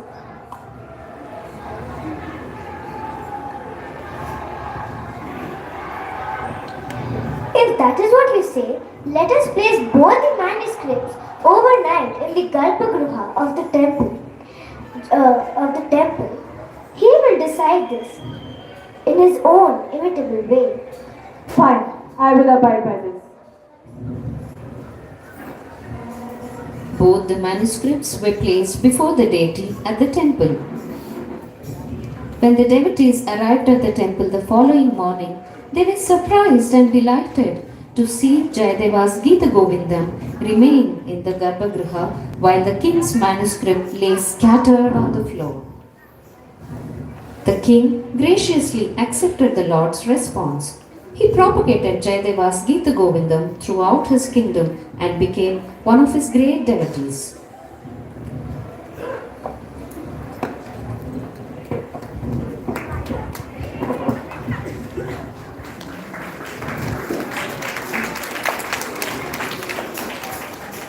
Padmavati, who had become a close friend of King Gajapati's queen, once gave her opinion strongly on the subject of Sati when the queen's brother died. Padmavati, I am mortified that my sister-in-law will have to die on the funeral pyre of her husband, my brother. A faithful wife will give up her life the moment her husband dies, not follow him on the funeral pyre. Stunned by Padmavati's words, the queen decided to test Padmavati's earnestness on this issue. One day, when Padmavati was in the king's palace, Padmavati, I am so sorry to bring you some unfortunate tidings. Your husband, the much esteemed Jayadeva, has lost his life, having been attacked by a lion. true to the words she had earlier spoken, Padmavati breathed her last on hearing this. Feeling sorrowful and guilty for what she had done, the distraught queen confessed all to the king when he returned from hunting. The king, angered by his wife's act, gently conveyed the happenings to Jayadeva. Jayadeva remained unperturbed and broke into one of his ashtapadis. प्रिये चारुशीले मुञ्चमयिमानम् अनिदानम् प्रिये चारुशीले सपदि मदनानलो दहति मम मानसम् देहि मुखकमल मधुपानम् प्रिये चारुशीले. Padmavati opened her eyes and got up as if from sleep on hearing her beloved husband's voice. O divine saintly couple, kindly forgive us our sin. We hereby beg your pardon. Completely undisturbed by the incident, the couple put the king and queen at ease and continued their spiritual journey. Some accounts claim that Jayadeva spent his last years in Varanasi, where he would take a long walk to the Ganga to bathe in its sacred waters. But there came a time when, frail of body, he was unable to walk to the river. Though the king of Kashi offered to have him carried on a palanquin, Jayadeva refused. The ever-merciful holy Ganga, it is said, flowed in the well in Jayadeva's backyard to facilitate his bath. Other accounts claim that the poet saint spent his last years in his native village Kendubilva, where Ganga miraculously appeared in the well in his backyard. He is believed to have shed his mortal coils in the village, and every year a large festival is held there in his memory on the first day of the month of Magh.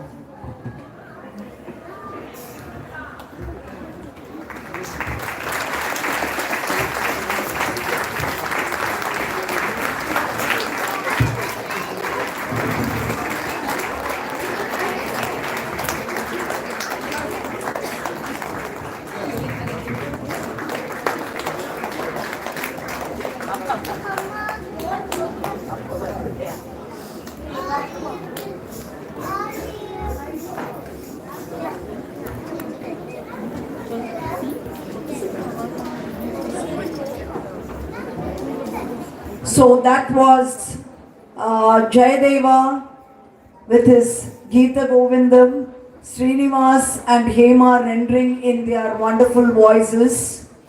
We just have two more places to go. From east, we move west. Kind request to all of you to please sit and cheer our participants.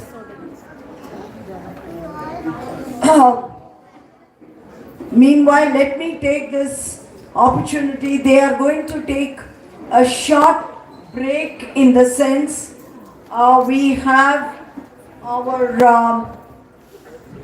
Padmavati donning the main role in our next play. So allow her a wee bit of time for costume change. Meanwhile, I would like to give the vote of thanks right away, because I feel everyone who has contributed to the success of our program has to be acknowledged in the presence of our audience. And if I do this at the end of the program, most of the chairs will be empty.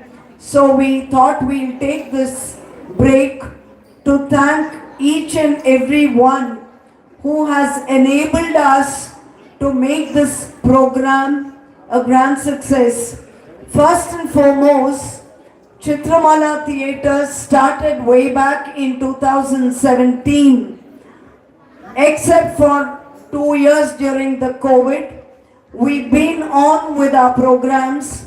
Most of them involve plays from our Puranas, Vedas, basically from Sanatana Dharma. We broke this rule, rather we started by breaking this rule in our debut performance with Anne Frank, The Diary of a Young Girl. Of course, this play, a Western classic, an adaptation of the book by the same young girl. We did sandwich this play between episodes from the Puranas. We had Bhakti Praklada, we had Bhima and Hanuman, and subsequent years we have been chiefly focusing on episodes from the Puranas. Just before the outbreak of COVID, again our magnum opus was a break from this rule. We had Macbeth, Shakespeare's play, and after 2 years of break with COVID, we are back with a bang, and this is going to be Chitramala's last stage production. I take this opportunity first and foremost to thank Sugruha and its members for making available this venue to us year after year without fail. In particular, I personally like to thank Mr. Lakshmi Narayana, who has always helped us in every aspect of putting up our programs, whether they have been the monthly quiz programs that I have conducted here since 2017 or staging the plays. Next, not any less, JLL and its staff members, especially those who have helped keep this place clean after our program has been staged. I thank another very important member and his group, Mr. Siddharaju and his team. He has been the one and only one who has been putting up the stage for us, and with his mic system, the smoke effect, the light effects wherever needed. So Mr. Siddharaju and his team have been an integral part of Chitramala theatre. Year after year, as I said, he alone has been putting up the stage for us. All the cast, past members and current members, without such a wonderful cast, we could not stage a single play. Despite whether it's been children as young as 7 years old and adults. In fact, during one of our programs, of course it was not Chitramala's own production, but it was during the Oriya festival. We had a play on Purushottam Kshetra. We had 76 and 77-year-olds. There were quite a few mommies who were in their 70s who participated with so much of gusto. So the children, in spite of the school academics, extra co-curricular activities, and our adult working people, all those working people have enabled us to put up this grand show. You know, there were a lot of people, even in this group, they had to travel out officially, but they have still made it. So a huge thanks to our entire cast, past and present. Without them, this program could not have taken off. I have all the volunteers, parents of all the children, other adults, members of CMLF, which is Chitramala Literary Fest, who have all come together in various aspects of this production, whether it is to get the behind the scenes, what you see on your LED screens. We have Navita there who is monitoring this, Ashwin, Lakshmi and Srinivas who had put up this entire thing, and those who have been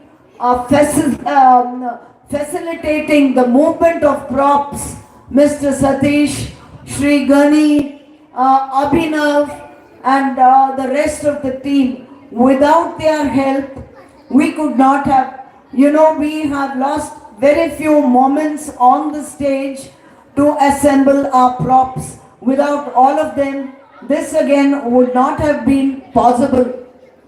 And what more, I think the best is still to come.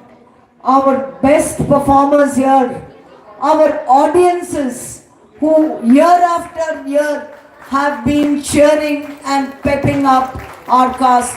Thank you a million, our audience who have been coming here and encouraging and inspiring our cast.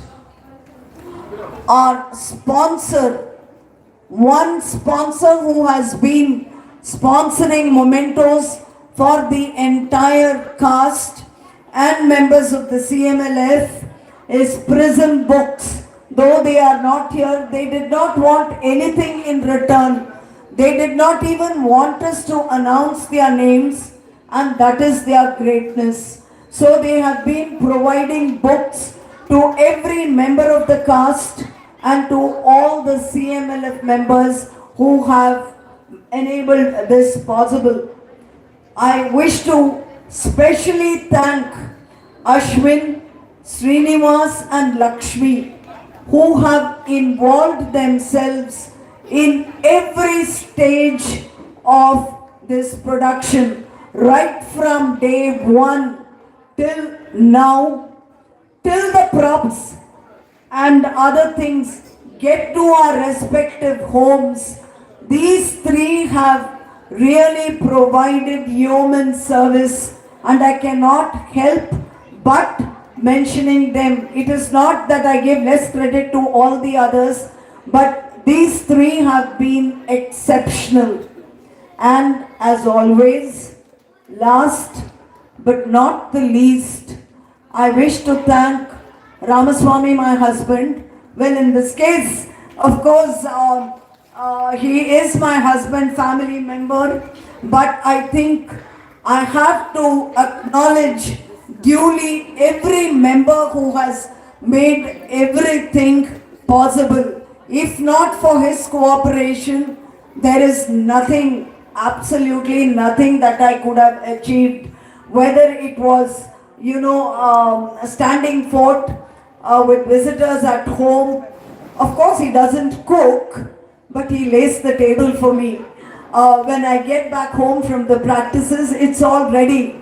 I dish up the dishes, but he is there placing them on the table, knowing that I would be hungry after the practice. So a huge thanks to him for always being that real spine, I would say, the backbone of whatever I do. With this, we will go on to our next play, the last two plays. This is from Maharashtra. It is another female saint of Maharashtra, Janabai. Maharashtra, of course, has produced a lot of saints. We have Sant Tukaram, Sant Namdev, Sant Gyaneshwar, Nivritti and a host of others. But we went in for Janabai to draw some kind of a balance between the genders. Is she ready? Ready? Ready? Okay. Probably I'll just go for a couple of quiz questions. She's almost there. Ready? Now, going back to some of the plays, which two festivals are importantly associated with Andal? Two festivals that are associated primarily with Andal, the Vaishnavite saint who was the second in our set of 6 plays. 2 festivals, yes. Yes, Adipuram is one. Which is the other? This way. This way. Goodaravali illa. Another one. Margari Tingal is a Tirpavaikanna. The first one. Anybody? Andal Kalyanam illa. Adalla nadakkardu. But a festival where she is primarily worshipped. Ani, Adi, Avani. No, not Margari.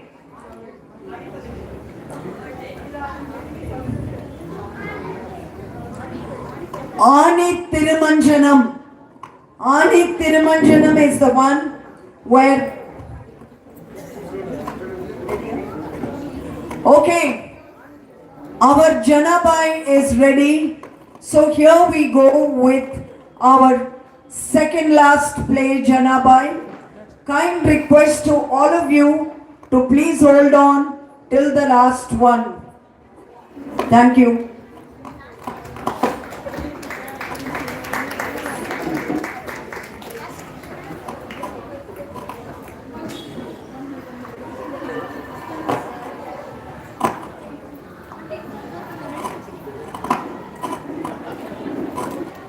I'm so sorry. I forgot that I'm the narrator in this.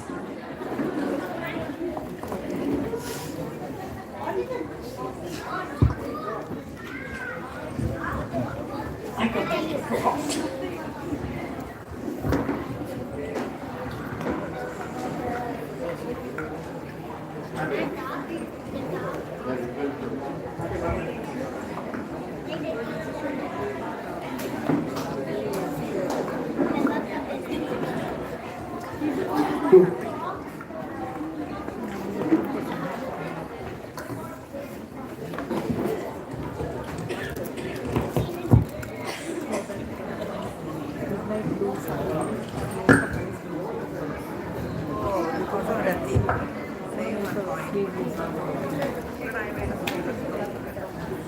The slight delay, our LED, we are getting it back on track.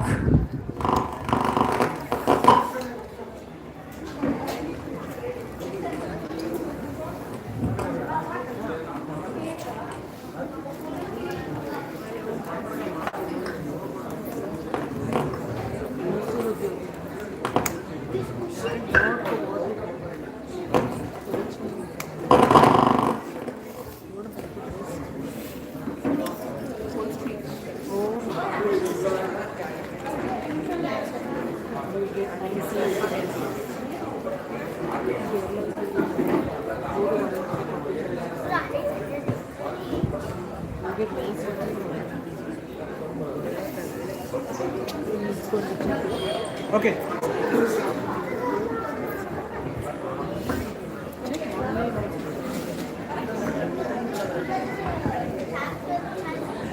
Janabai was born in Maharashtra's Gangakhet village into the marginalized Matan community in the 13th century. By the age of 8, she lost both her parents and became a maid in the household of Dama Shetty and Bunai in Pandharpur, parents of the Varkari saint Sant Namdev. Janabai, who was a few years older than Namdev, was not only devoted to him but shared his deep devotion for Lord Vithala. Some inner voice tells me that in order to attain Sri Vithala, I must serve his devotees earnestly. My only aim henceforth is to serve and please Namdev. With this firm belief, Janabai performed selfless service at Namdev's house. She performed every possible household chore, preparing food, cleaning utensils, keeping the house clean by brooming and mopping, grinding grains, filling pots of water for the worship of Vetala, and washing clothes. But she would constantly chant Vitala's name, even when thus engaged. Dalita Kandita Tuze Gaina Nanta Dalita Kandita Tuze Gaina Nanta Navi Sande Shanabhari Navi Sande Shanabhari Tuze naam gamurari Navi Sande Shanabhari Tuze naam gamurari Nitya Hachikara Bhara Mukhi Hari Nirantara Dalita Kandita Tuse Gaina Nanta. Hey Vitala, my hands cease to work and my eyes fill with tears at the very thought of you, at the very sound of your name. I cannot express in words my yearning for you, O Vitala. None can ever bind the Supreme except his true devotees, around whom he always hovers and rushes to their rescue whenever needed. This was exactly what Janabai experienced so often.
Lost in Jani's devotion, how you sweep all the garbage that Jani piles up and throw away. For Jani's sake, you are doing all these lowly works. How can I ever repay your debt, Vitala? Once, an altercation took place between Janabai and a village woman, each claiming a pile of cow dung cake to be hers.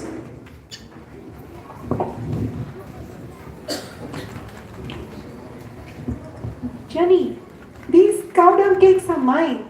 How can you claim them to be yours? Can you prove that this is yours? Well then, take these cakes and place them near your ear. You will hear them chant, Vitala, Vitala. While I don't believe what you say, nevertheless, let me check. Vitala, Vitala, Vitala. Janabai, you are indeed a blessed one. I bow in reverence to you. Here, take your cake.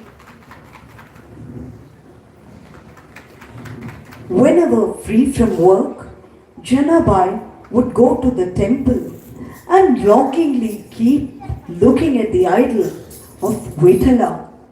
Out of pure joy and ecstasy, she would dance before the deity, even as copious tears would stream down her cheeks.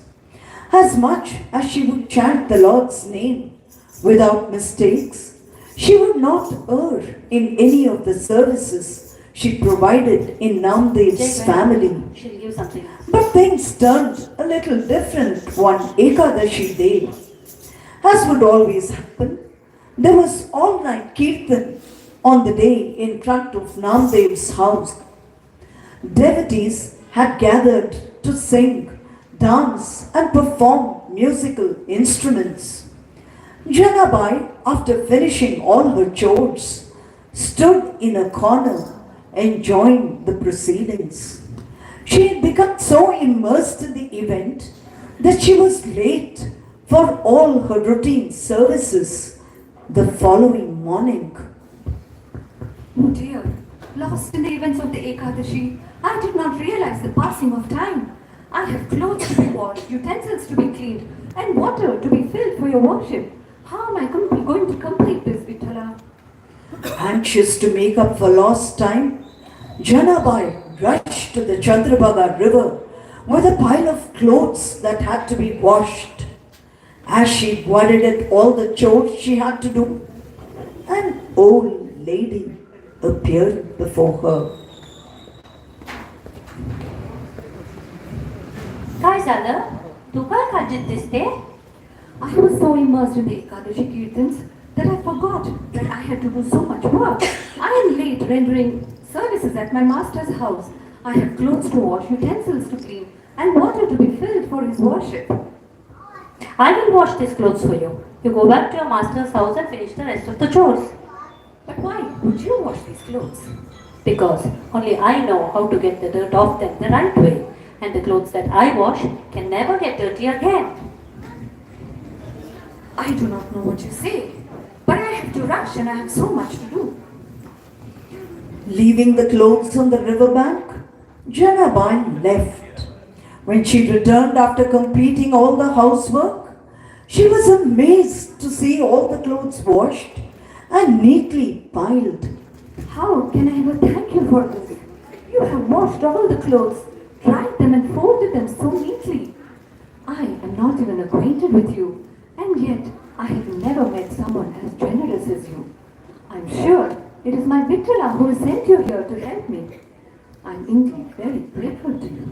मी खरंच तुझी आहे. Do we need to thank the people we love? Whenever you need me, just remember me.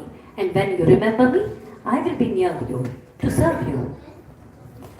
Janabai did not for a moment think that the old lady was Lord Vitala himself.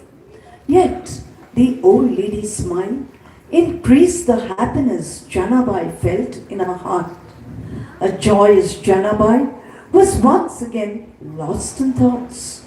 Meanwhile, the old lady disappeared. I wonder who she is and where she is from. Let me ask this kindly soul who she is. As Janabai turned to ask these questions, there was no sign of the old lady. How I would long to see her. What a bewitching smile she has. But she was not so young as to have disappeared from my sight so quickly. I wonder who she is. My eyes cannot see her as far as I can see. Well, maybe I will meet her again another day. Janabai reached the house with all the clothes neatly folded, but her heart, mind were restless since she kept wondering who the kindly old lady could be. She related the events to Namdev. Don't you realize she was none other than Lord Vitala himself? Jani, you are indeed blessed to have the Lord shower his blessings upon you. He loves you so much that he washed these clothes for you. Vittala, you have deceived me. Oh Vitala, though I keep chanting your name, how did I fail to recognize you? And you have gone through so much trouble washing all these clothes for me. One night, fierce winds blew away the roof of Namdev's house when he was fast asleep. Rains began to lash mercilessly.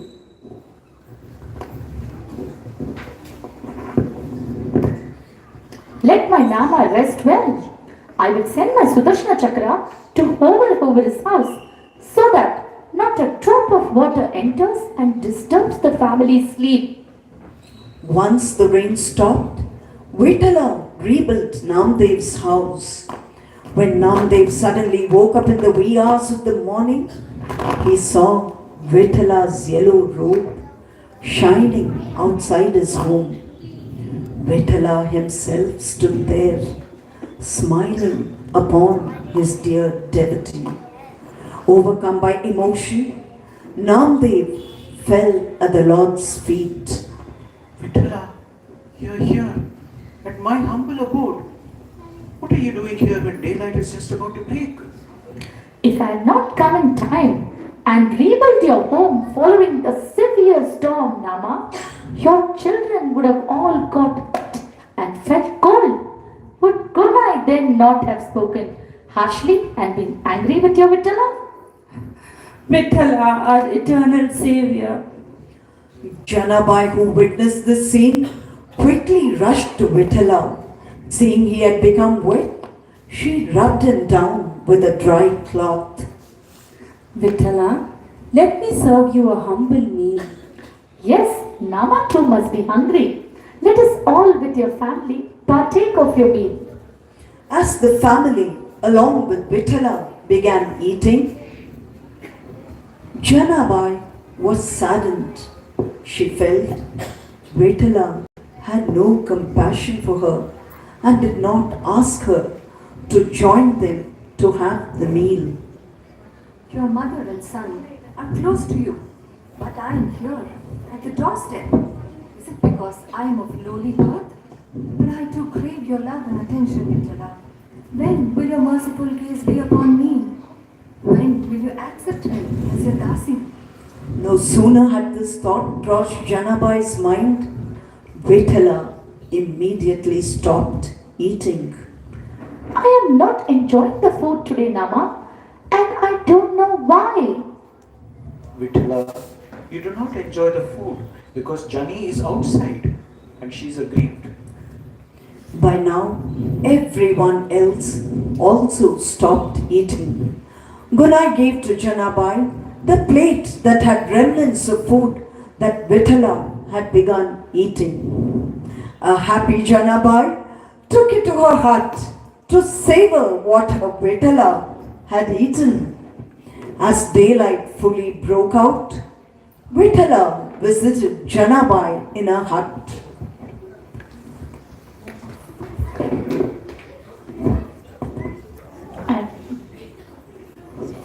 Jani, it is now time to grind the grains. I've cleaned the mill and you can begin your work. Place your hands on it and sing your mesmerizing abas. As you wish, my lord. As Janabai began singing, Vitala himself did the grinding and filled the basket with flour. It is claimed that this mill is still there in Pandharpur and one can touch and see this when we visit Gopalpur temple.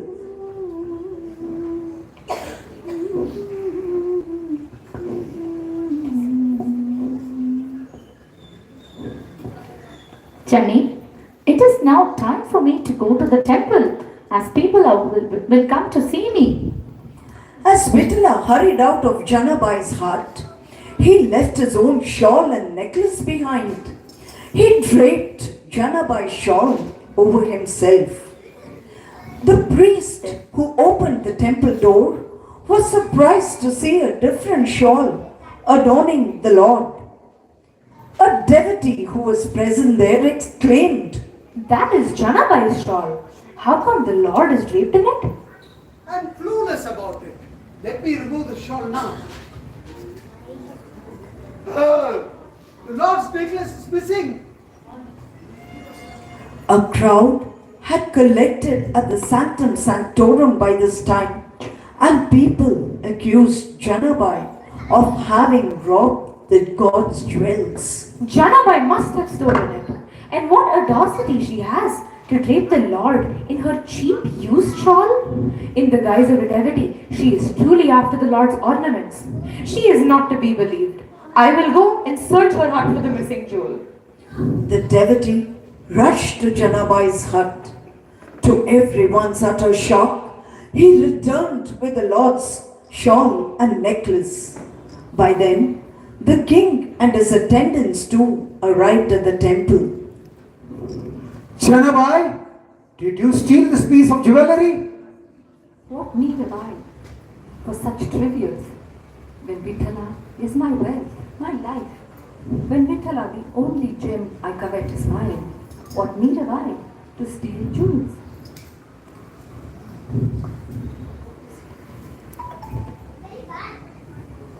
No, you'll have to say. Then how is it that these jewels were found in your hut? Take a note that you have not stolen them. I solemnly promise that I have not taken the jewels, but I do not know how they found their way to my hut. But no one believed Janabai. Since Janabai is not able to prove her innocence, I hereby sentence her to be punished. Take her to the banks of Chitramala river and tie her up. Janabai remained unperturbed. She simply began singing to her dear Vithala.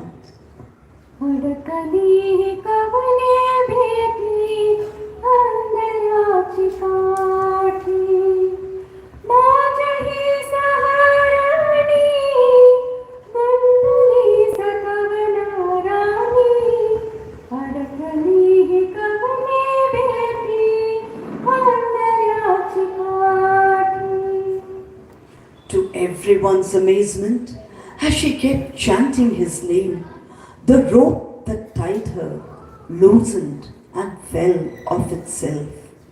The king and all those present apologized to her and begged her pardon.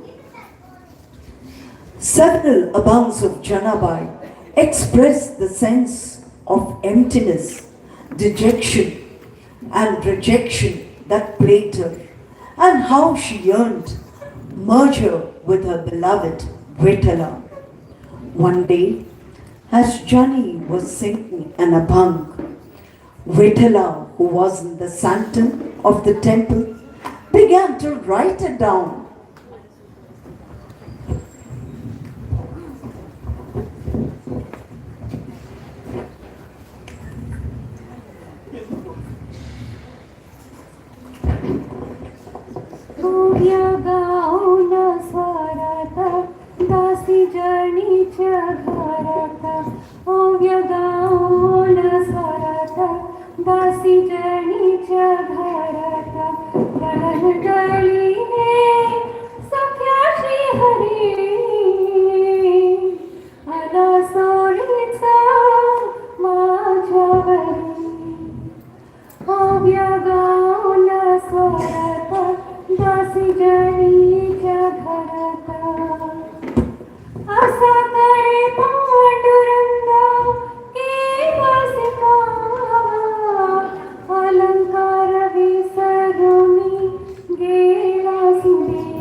Gyaneshwar, who entered the temple and heard Janabai's mellifluous song, also noticed Vithala hiding something.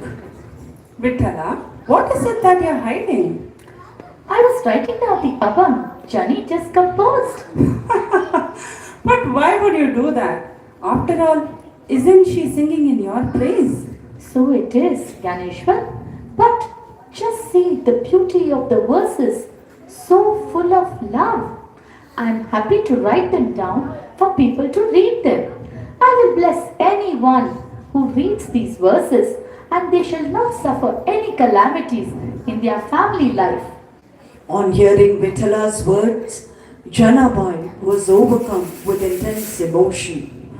Tears streaming down her eyes, she fell at Vittala's feet. Oh Dimba, who but you alone can bestow such grace and benevolence upon this humble Dasi? Though Janabai had no formal schooling, she composed at least 300 abhangs, verses of the highest quality in which she views her Vittala not only as her God, but as a prisoner, a child, a brat whom she curses, as her mother, father, a fellow serving maid, and ultimately as herself. If Janabai's love for Vittala was legendary, so was her attachment and dedication to Namdev. It is believed that on the same day that Namdev attained Samadhi, while doing Kirtan, Janabai herself merged into Vittala.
A couple of minutes and we'll take off with our last play, which is Kabir. So let's, a couple of minutes you still have. So let's have a couple of questions for you. What is the work of Jayadeva popularly known as? No, you were a part of the crowd. Someone from there?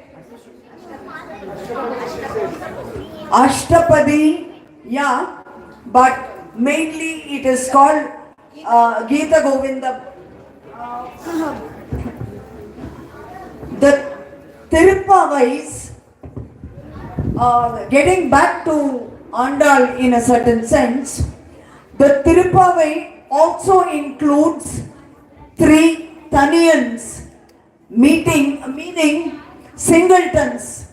Simple translation, they are singletons. Now, these were composed by later authors. While Andal herself composed the Tirupavai, these Taniyans were composed by later authors. The first Taniyan was composed by a Vaishnavite, follower of the Vaishnavite Saint Ramanujar in the 12th century. Who was this? The first Taniyan was composed by whom? He was a disciple of Sri Ramanujacharya. Huh? No, not Kuratarwar. No, not Periyalvar was before. He was 6th, 7th centuries. No, not Madhurakavi Alvar. PB, PB, please don't think of PB Srinivas. PB. Huh? No. It was Parashara Bhattar. The first Taniyan was by Parashara Bhattar, and who composed the other two Taniyans? Who composed there were a total of 3 Taniyans. The first one was composed by Parashara Bhattar. The second and third by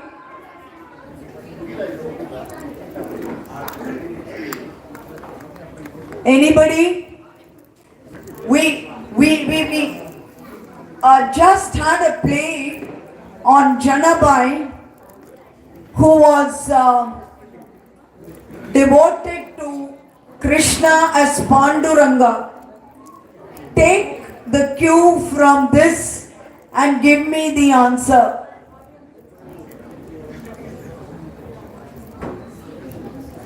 It was Sri Uyakondar, also known as Pundarikaksha. So, Pundarikaksha, anyone knows whose disciple he was?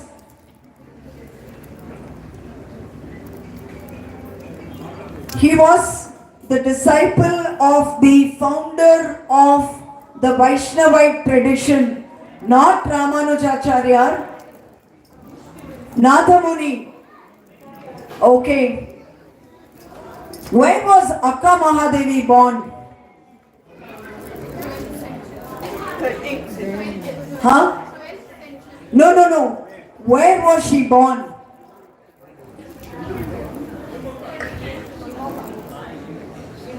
Where was she born? Ashwin, I know it's not been sunny at all. It's not been sunny at all, Ashwin. Huh?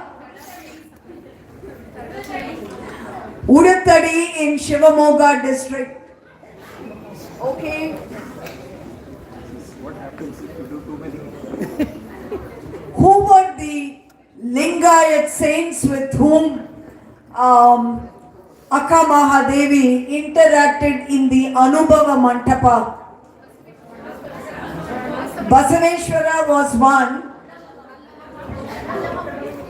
Allama Prabhu was one.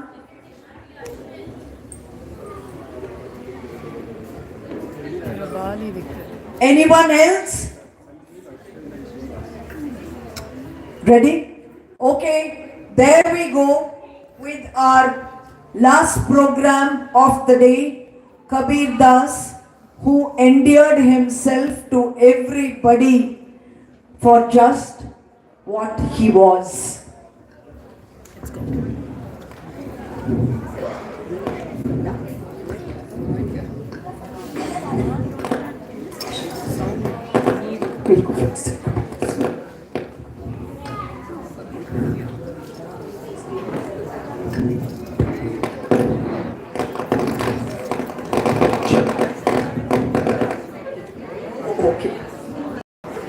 While some quarters of people believe Kabir to have lived between 1389 and 1518, other accounts claim him to have lived between 1440 and 1519. While his parentage remains a mystery to date, it is clear that Niru and Nima, belonging to the Muslim weaver community, were his foster parents, who found him on a lotus leaf in Lahar Tank in Banaras. He lived a simple life on earth, stood tall and touched the skies with his inimitable spiritual accomplishments. He composed poetry and music that was easily understood by the masses and tugged at their heartstrings. Kabir was a mystic, a legend, an enigma, both in his lifetime and beyond. He impacted the Bhakti movement profoundly and believed that God resides within every individual, transcending all barriers and boundaries created by man. His words resonate even today and offer timeless wisdom to seekers across generations. He emphasized the importance of realizing one's inner divinity. The divine in him was evident even as an infant. Neeru was bringing home his newlywed bride when she went to a pond to quench her thirst. To her utter amazement, a lotus leaf with a baby on it floated towards her. Who has left this baby unattended? Whose can it be? Perhaps an unwed mother or a widow must have abandoned him. Look, dear, I have sired many babies, but alas, none survived. My house is empty. Let's take this child home. I fear what the world may say. You know how talks go around. But this baby is so beautiful. Look at his eyes. It looks like a lotus.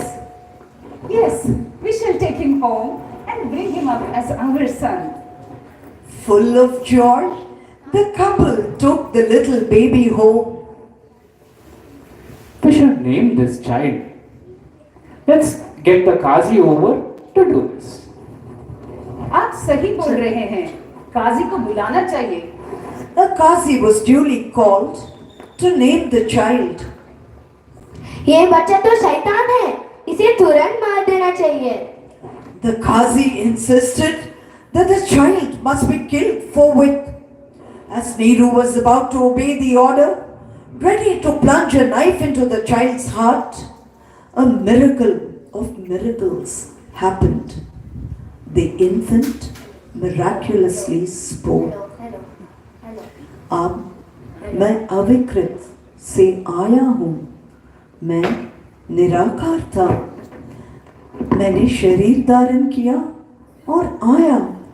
इस शरीर में मेरा नाम कबीर है. I was called the unseen Purush, maker, immortal and loser of bonds. With all my body, I belong to the Satlok. I dwell in every heart. ये तो कबीर है, अजीम है, ये कोई आम बच्चा नहीं है. It is believed that even when Kabir was as young as 5, he was greatly inspired and influenced by the teachings of Sant Ramananda, the great philosopher reformer who lived in Banaras. Kabir desired to be his disciple. Sant Ramananda, however, was a staunch and orthodox Vaishnavite. It was impossible for him to accept Kabir as his disciple. Yet, Kabir became his most cherished pupil. In fact, Ramananda was the only human teacher to whom Kabir acknowledged indebtedness in his songs. I am enamored of Guru Ramananda. I need to somehow make him accept me as his pupil. I know that he takes a dip in the holy Ganga in the early hours of pre-dawn every day. I must make use of this to get him to accept me. Kabir lay down full length at the steps of the Dasashvamedha Ghat. In the darkness of the morning, Ramananda stepped heavily with his wooden sandals upon the boy.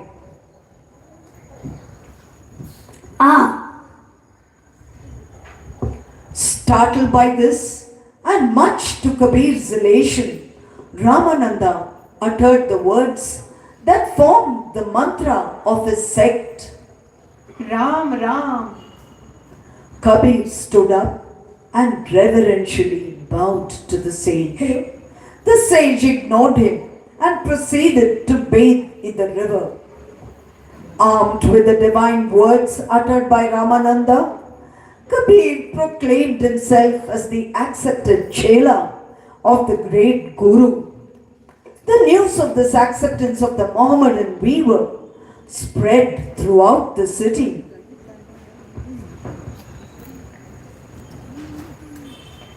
गुरुजी, हम सब आश्चर्यचकित हैं कि आपने उस कबीर को आपकी छात्र स्वीकार किया है। ये कैसे पूछे गुरुजी? मैंने ऐसा कुछ नहीं किया। कौन है वो? बुलाओ उसे मेरे सामने। The disciple approached Kabir. चलो, our Guruji has summoned you. A happy Kabir followed the disciple. In keeping with his practice, Ramananda spoke to Kabir from behind a curtain. Why do you make false claims to be my disciples? Who told you to do this? Respected sir, I was initiated on the steps of the ghat by none other than you. You touched my forehead with your foot and gave me the mantra, Ram, Ram. With such a matter-of-fact honesty, Kabir won over the saint. The Guru-Shishya relationship became legendary.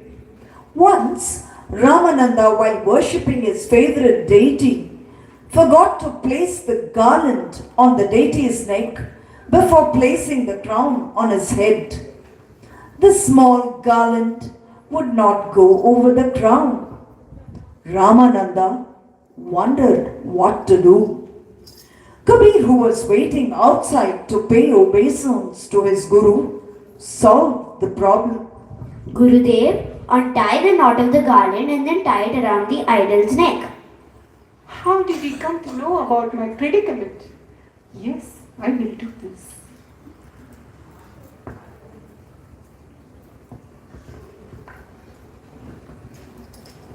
Nothing can conceal from Kabir. Remove this. Nothing can hide from Kabir. Remove this. The veil now parted and Kabir stood respectfully before his Guru and bowed to him. But Ramananda went up to him and embraced him.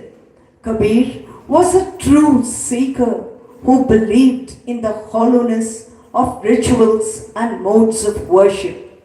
Though a devout Vaishnavite, Ramananda had the catholicity not only to accept Kabir, but often allowed himself to be guided by him in seeking the truth. Ramananda began accepting in his fold devotees of all castes and creed.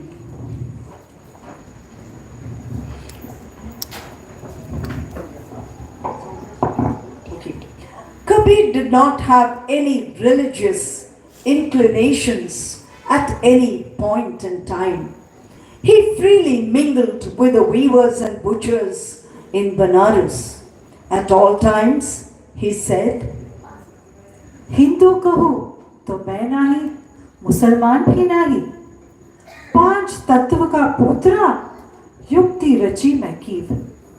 मैं तोहे पूछो पंडिता, शब्द बढ़ा के जीव। I have no religion. I am an effigy of 5 elements.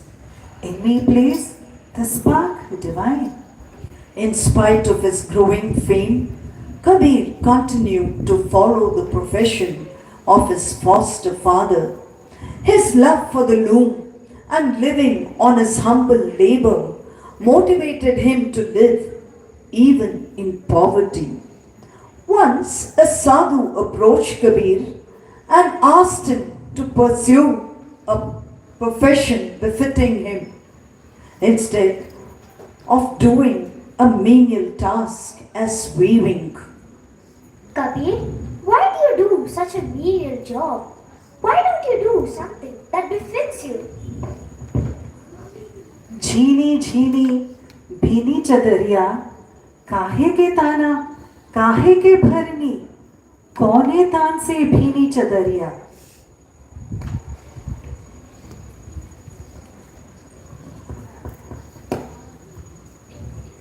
इंगला Pingala ताना भरने, सुषमन तार से भीनी चदरिया। 8 कंवल दल चरका ढोले, 5 तत गुत्तीनी चदरिया। साई को सियत मास 10 लागे, ठोक ठोक के भीनी चदरिया। सो चादर सुर नर मुनि ओढ़ी, ओढ़ी की मैली कीनी चदरिया। दास कबीर जतन से ओढ़ी, जो की त्यों धर तीन चदरिया। Sheer delicate shawl, so finely woven. Why so many warped threads, so many weft threads? Who can count the number of threads? With left and right has warped and weft, embroidered with a central channel. From 8 lotus chakras, 5 elements and 3 attributes it is made. The Lord takes 10 moons to weave the shawl without any beating. The shawl is worn by gods, saints and men, but they all made it dirty. Your servant Kabir has worn it carefully and is returning it to you as it was, O Lord.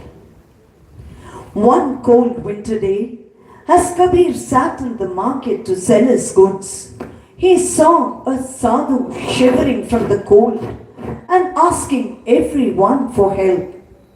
Kabir handed him half of his cloth. The sadhu claimed it was insufficient. Kabir handed over the remainder and returned home.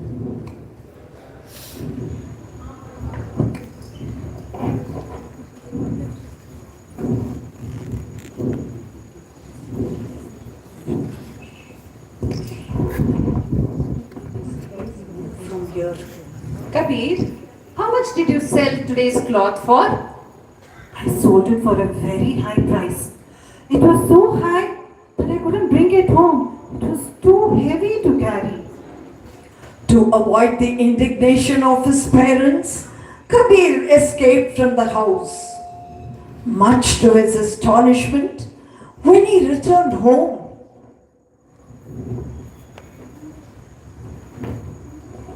Truly, Kabir, your labor has fetched a very high price today. Look at this large supply of food that some merchant sent home when you were away. Prabhu, thank you so much for meeting my parents' requirements. Let me now distribute the remaining in alms.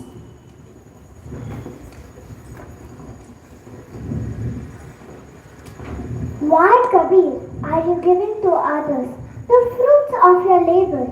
Should you not keep this to meet your own needs? Sai, इतना दीजिए जामे कुटुंब समाए, मैं भी भूखा ना रहूं, साधु न भूखा जाए। देने से धन घटता नहीं है, जैसे बहती नदी का जल। खोल लो नयन, देख लो, ये कबीर की वाणी है। जो कुछ तुम्हारे पास है दे दो, यहाँ कोई विक्रेता नहीं, और जो तुम्हारा है ले लो। तुमने ये शरीर प्राप्त किया है और इसका गुणवत्ता है देना, देना और देना। देही जब तक देह है, जब ये देह न होगा तो दान न होगा। When this body decays, none will ask you to give. When the boat is filled with water and the house with wealth, it is wise to empty it with both hands. When around 30 years old, a wandering Kabir reached a sadhu's hut in a jungle where he rested. A girl of 20 odd years lived there all alone. What is your name and where do you come from? Which caste in society do you belong to? The answer to your every question is Kabir. Many sadhus have passed by and come here, but none has ever given an answer like yours. I am astonished and perplexed. All the others have a name, religion, caste, but not so Kabir. As Kabir and the girl were conversing, a sadhu arrived.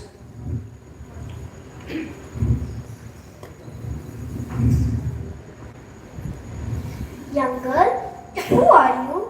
Who are your parents? And tell me, who was the sadhu who lived here earlier?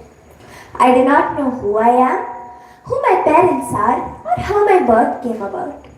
A Bankhandi Baba once lived in this hut, and he told me that once while going to take a bath in the Ganga, he found me floating midstream wrapped in a woolen cloth. He took me home and reared me with milk. He found me wrapped in a dark woolen cloth called Loi, and so he named me Loi. Until his death, he called me by that name. As he lay dying, he told me that a saint would come and would be my guide. In obedience to his words, I served the saints who passed by and let them stay here a while. And now I have found that saint. I await your instructions, my lord. Serve the sadhus, repeat Satnam, and always remain in the company of your Guru. I will do as you say. Loi accompanied Kabir to his abode after distributing whatever little wealth she had to those needy around.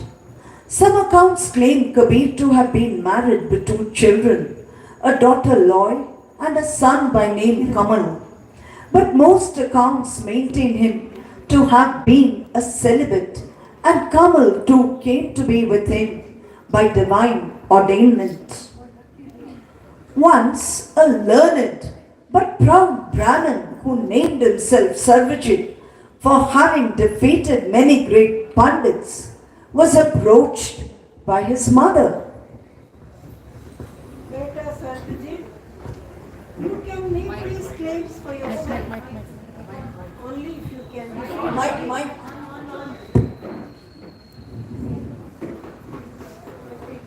Beta Sarvajit, you can make these claims for yourself only if you can defeat Kabir. Go ahead, let me see you accomplish this.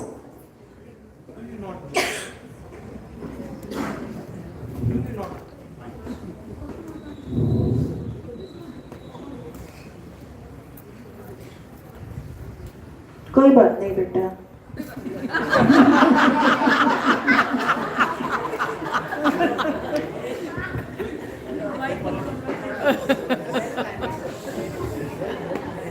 Do you not know I am well versed in all the Vedas and other scriptures and have defeated many a stalwart? Who is this Kabir after all? Well, then go ahead and show your prowess before Kabir. With a cart laden with books, Sarvajit challenged Kabir.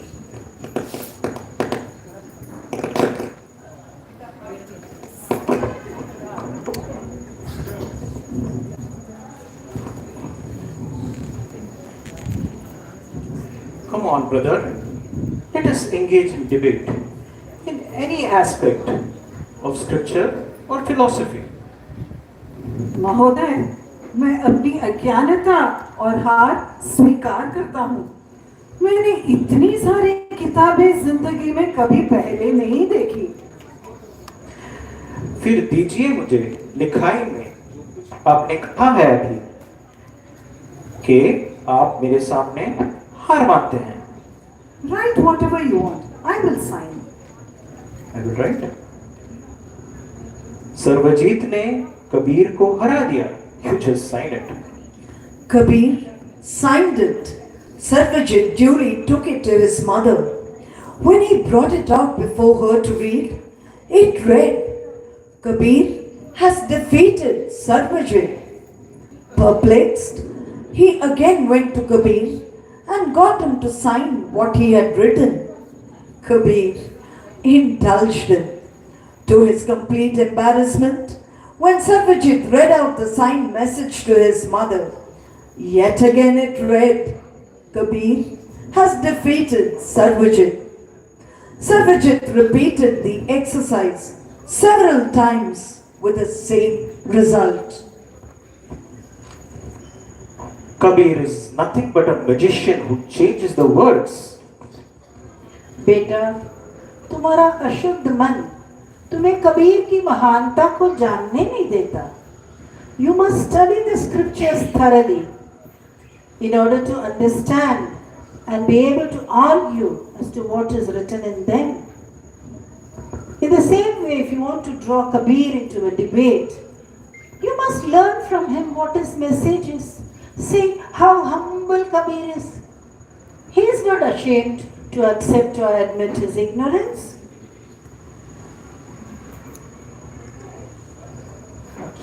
Beta, if you want to defeat Kabir, you must always be humble before him. Sarvajit beta, come, I'll tell you one thing. Always remember, arrogance can never vanquish humility. Okay?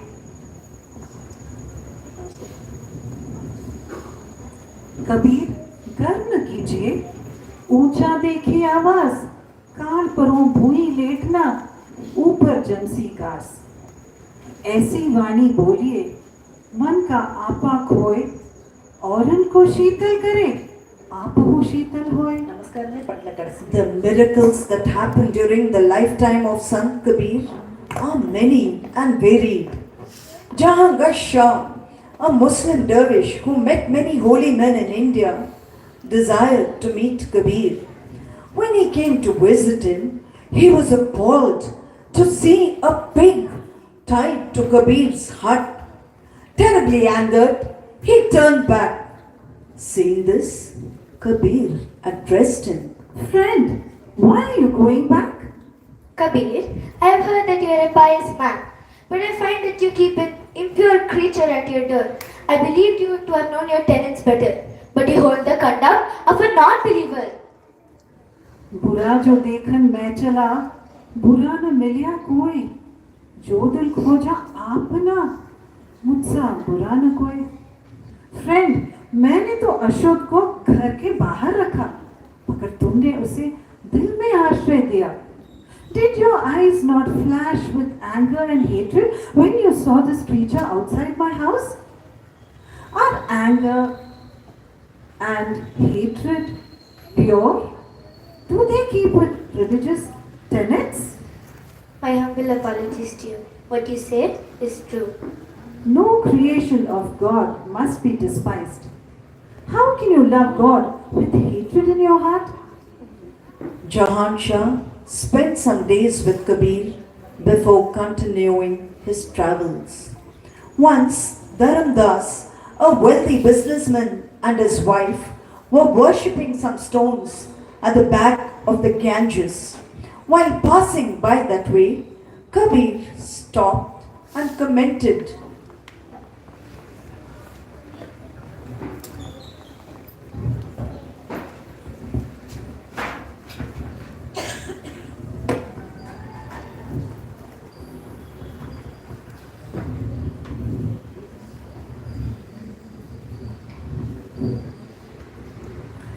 जो नैनन वो पुतली त्यो मालिक घट माही, मूर्ख लोग न जाने ही बाहर ढूंढन जाही. The Lord dwells within each of us, just the way the pupil stays within the eyes.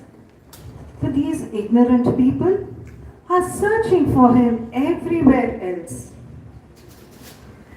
The big stones must be used to weigh 2 seals and the smaller to weigh a quarter. Annoyed at this, Dharam Das looked at the speaker. त्यों तिल में तेल है, त्यों जगमग में आग, तेरा साई तुझ में है, जाग सके तो जाग. Saying this, Kabir vanished. But some months later, when Dharamdas and his wife were performing a havan in which ghee and incense were burnt profusely, Kabir suddenly appeared before them.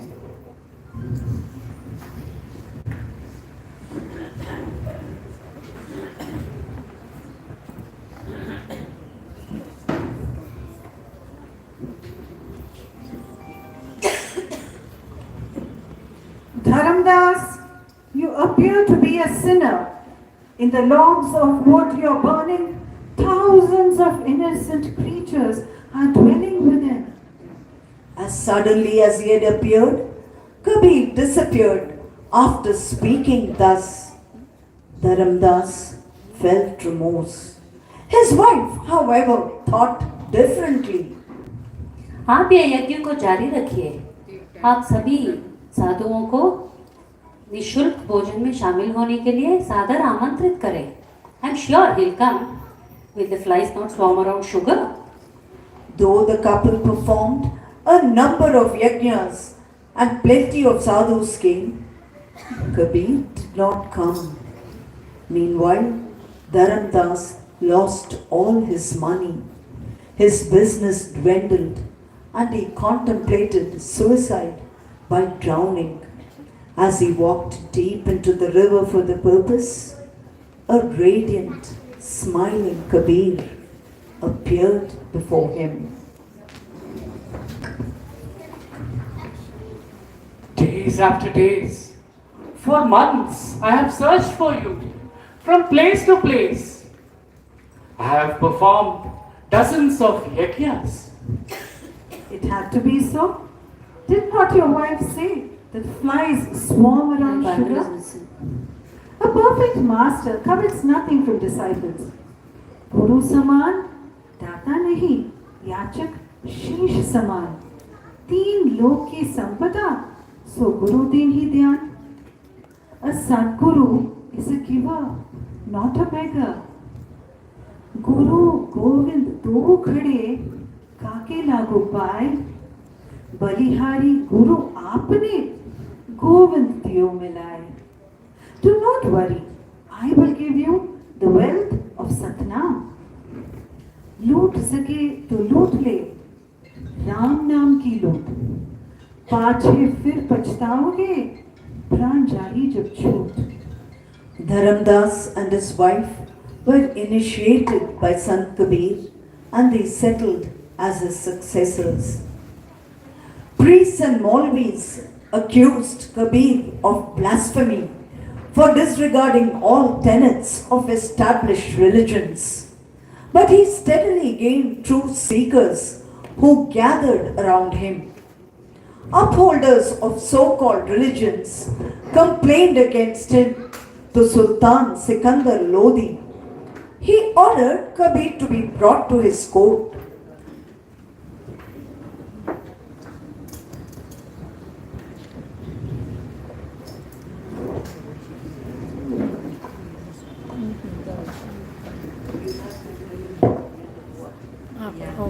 He ordered Kabir to be brought to his court.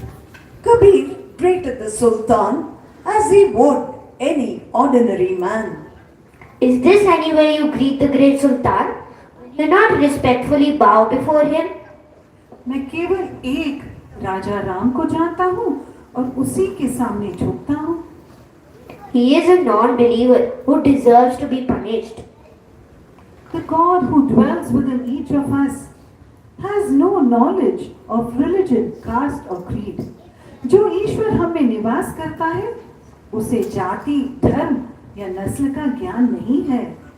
I am impressed with his straightforwardness and personality. I hereby dismiss the charges against him. Orthodox believers of various communities made every effort to bring Kabir back to Lodi's court. Looking at his accusers present there, Kabir simply smiled. What so amuses you, Kabir? These men couldn't bear to stand united in the court of the King of Kings. It amuses me to see them standing united in the court of a worldly king, a mere mortal. The invectives of the dignitaries convinced the Sultan that Kabir was guilty of blasphemy. In a fit of rage, he ordered, I hereby order that Kabir be drowned. हे प्रभु, मैं आपके शरण में हूँ और हमेशा से था। दुनिया तुम्हारे चाहने वालों को दुश्मन समझती है। हे प्रभु, जीवन और मृत्यु में तुम ही मेरे एक सहायक और सहारा हो। hands and feet bound by heavy chains, he was thrown into the river. But the waves broke the chains and Kabir was seen floating on the water. This is a trick played by the magician, said the people. हे कबीर, मेरा इस दुनिया में कोई नहीं है। पृथ्वी और जल में मेरा एक ही उद्धार करता प्रभु है। Kabir was then thrown at the feet of the elephant, which refused to trample him in spite of the goading by the mahout. ईश्वर हर प्राणी के दिल में रहता है, इसके दिल में भी निवास करता है। Throw him into the fire. No one or nothing seemed to harm Kabir. He emerged uninjured from the fire, emitting divine radiance. It is said that though his life was spared, Kabir was banished by Sikandar Lodi from Kashi. He moved to Magadha.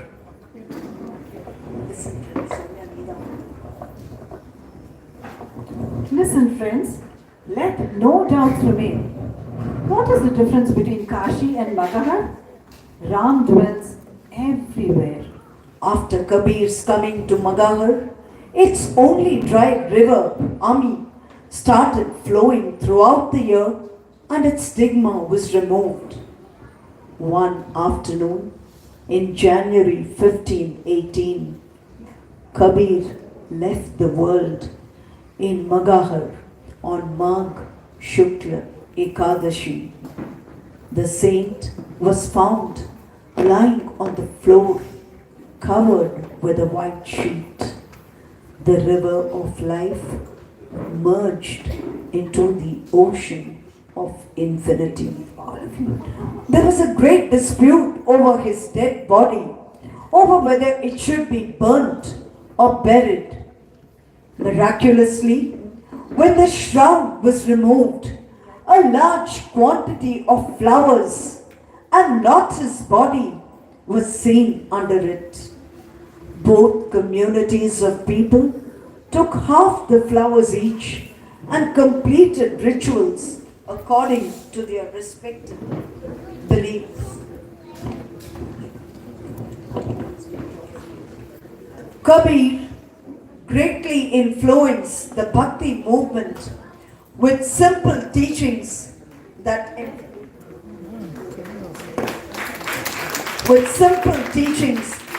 emphasize equality of human beings, universal brotherhood, detachment from material possessions.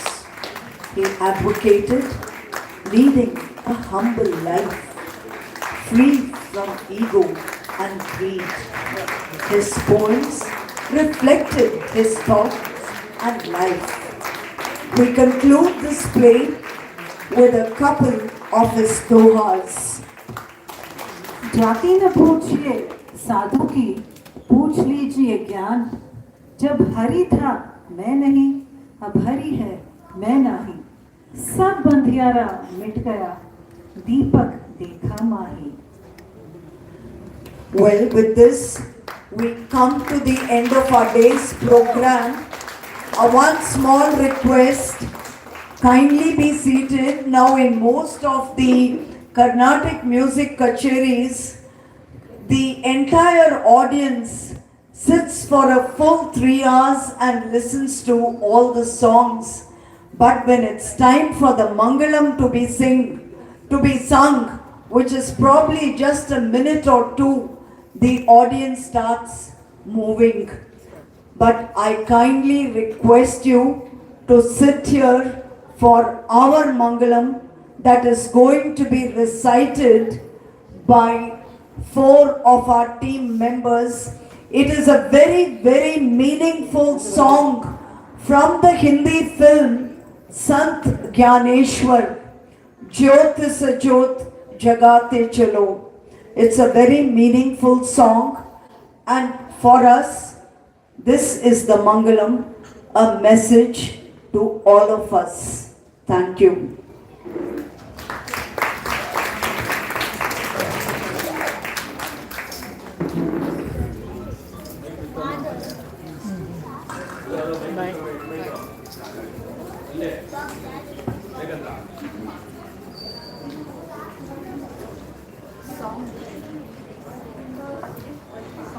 Hello, hello. Hello.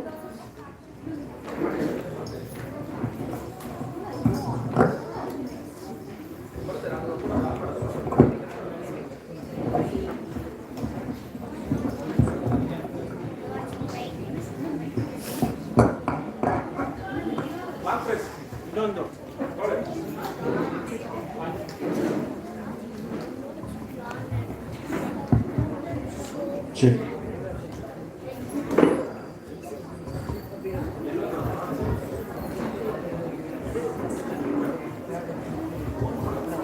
Hello, hello, hello.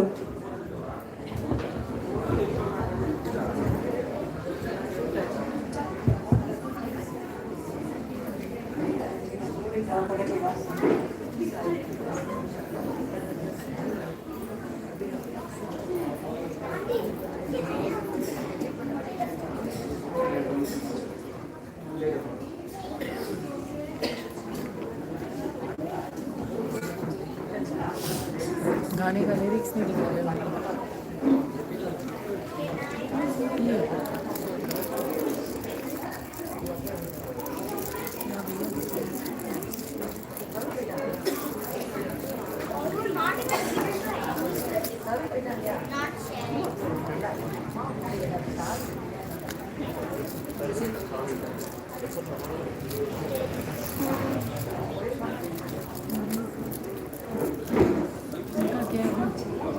Lyrics चाहिए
Sing from your phones.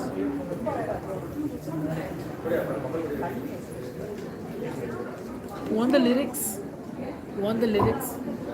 Hindi. Hindi you know to read. அது இப்போ வராது. Track will play. Track will play. I'll give you the lyrics. Thank you. Srinivas. Track will play. Use it.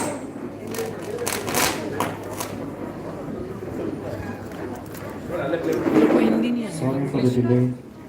English में चाहिए होगा.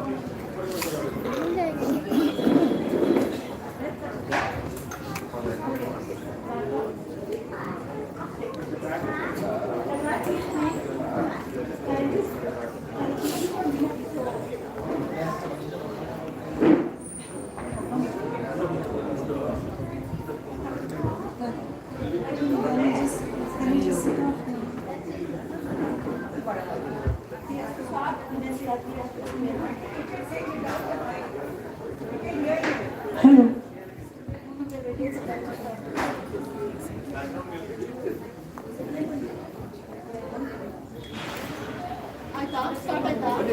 On ಮಾಡ್ಬೇಕಾ?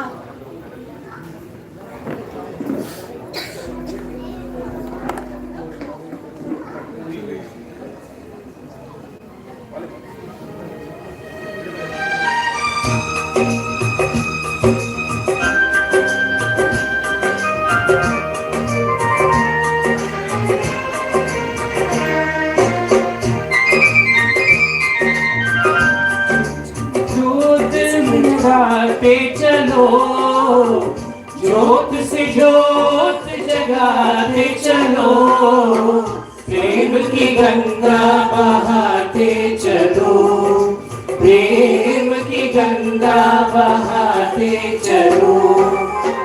राह में आए जो दीन दुखी, राह में आए जो दीन दुखी, सबको गले से लगाते चलो, प्रेम की गंगा बहाते चलो।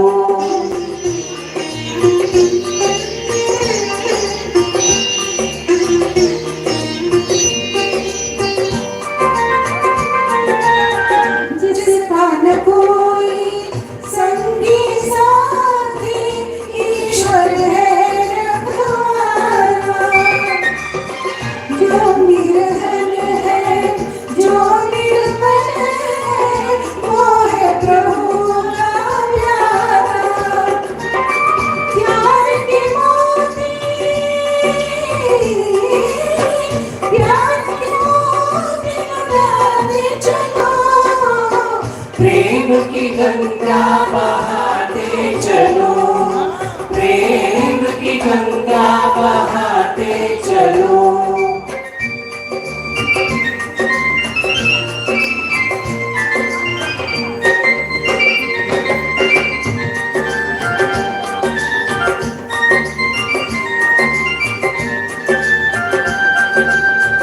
आशा टूटी टूटी, छूट गया है किनारा,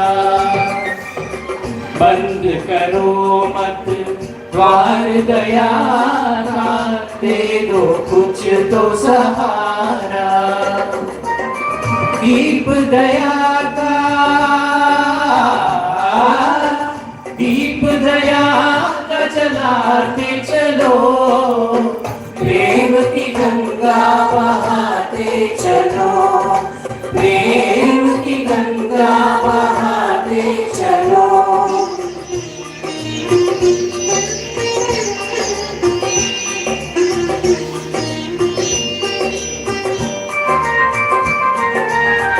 छाया है और अंधेरा, भटक गई है दिशाएं, मानव बन बैठा है दानव, किसको व्यथा सुनाए। धरती को, धरती को स्वर्ग बनाते चलो, प्रेम की गंगा बहाते चलो, प्रेम की गंगा बहाते चलो। ज्योत से ज्योत जगाते चलो, ज्योत से ज्योत जगाते चलो, प्रेम की गंगा बहाते चलो, प्रेम की गंगा बहाते चलो, प्रेम की गंगा बहाते चलो, प्रेम की गंगा बहाते चलो। Thank you.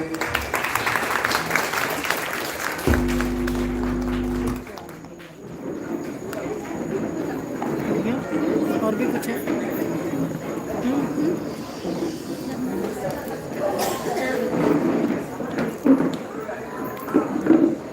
Srini, gather everybody and take photo.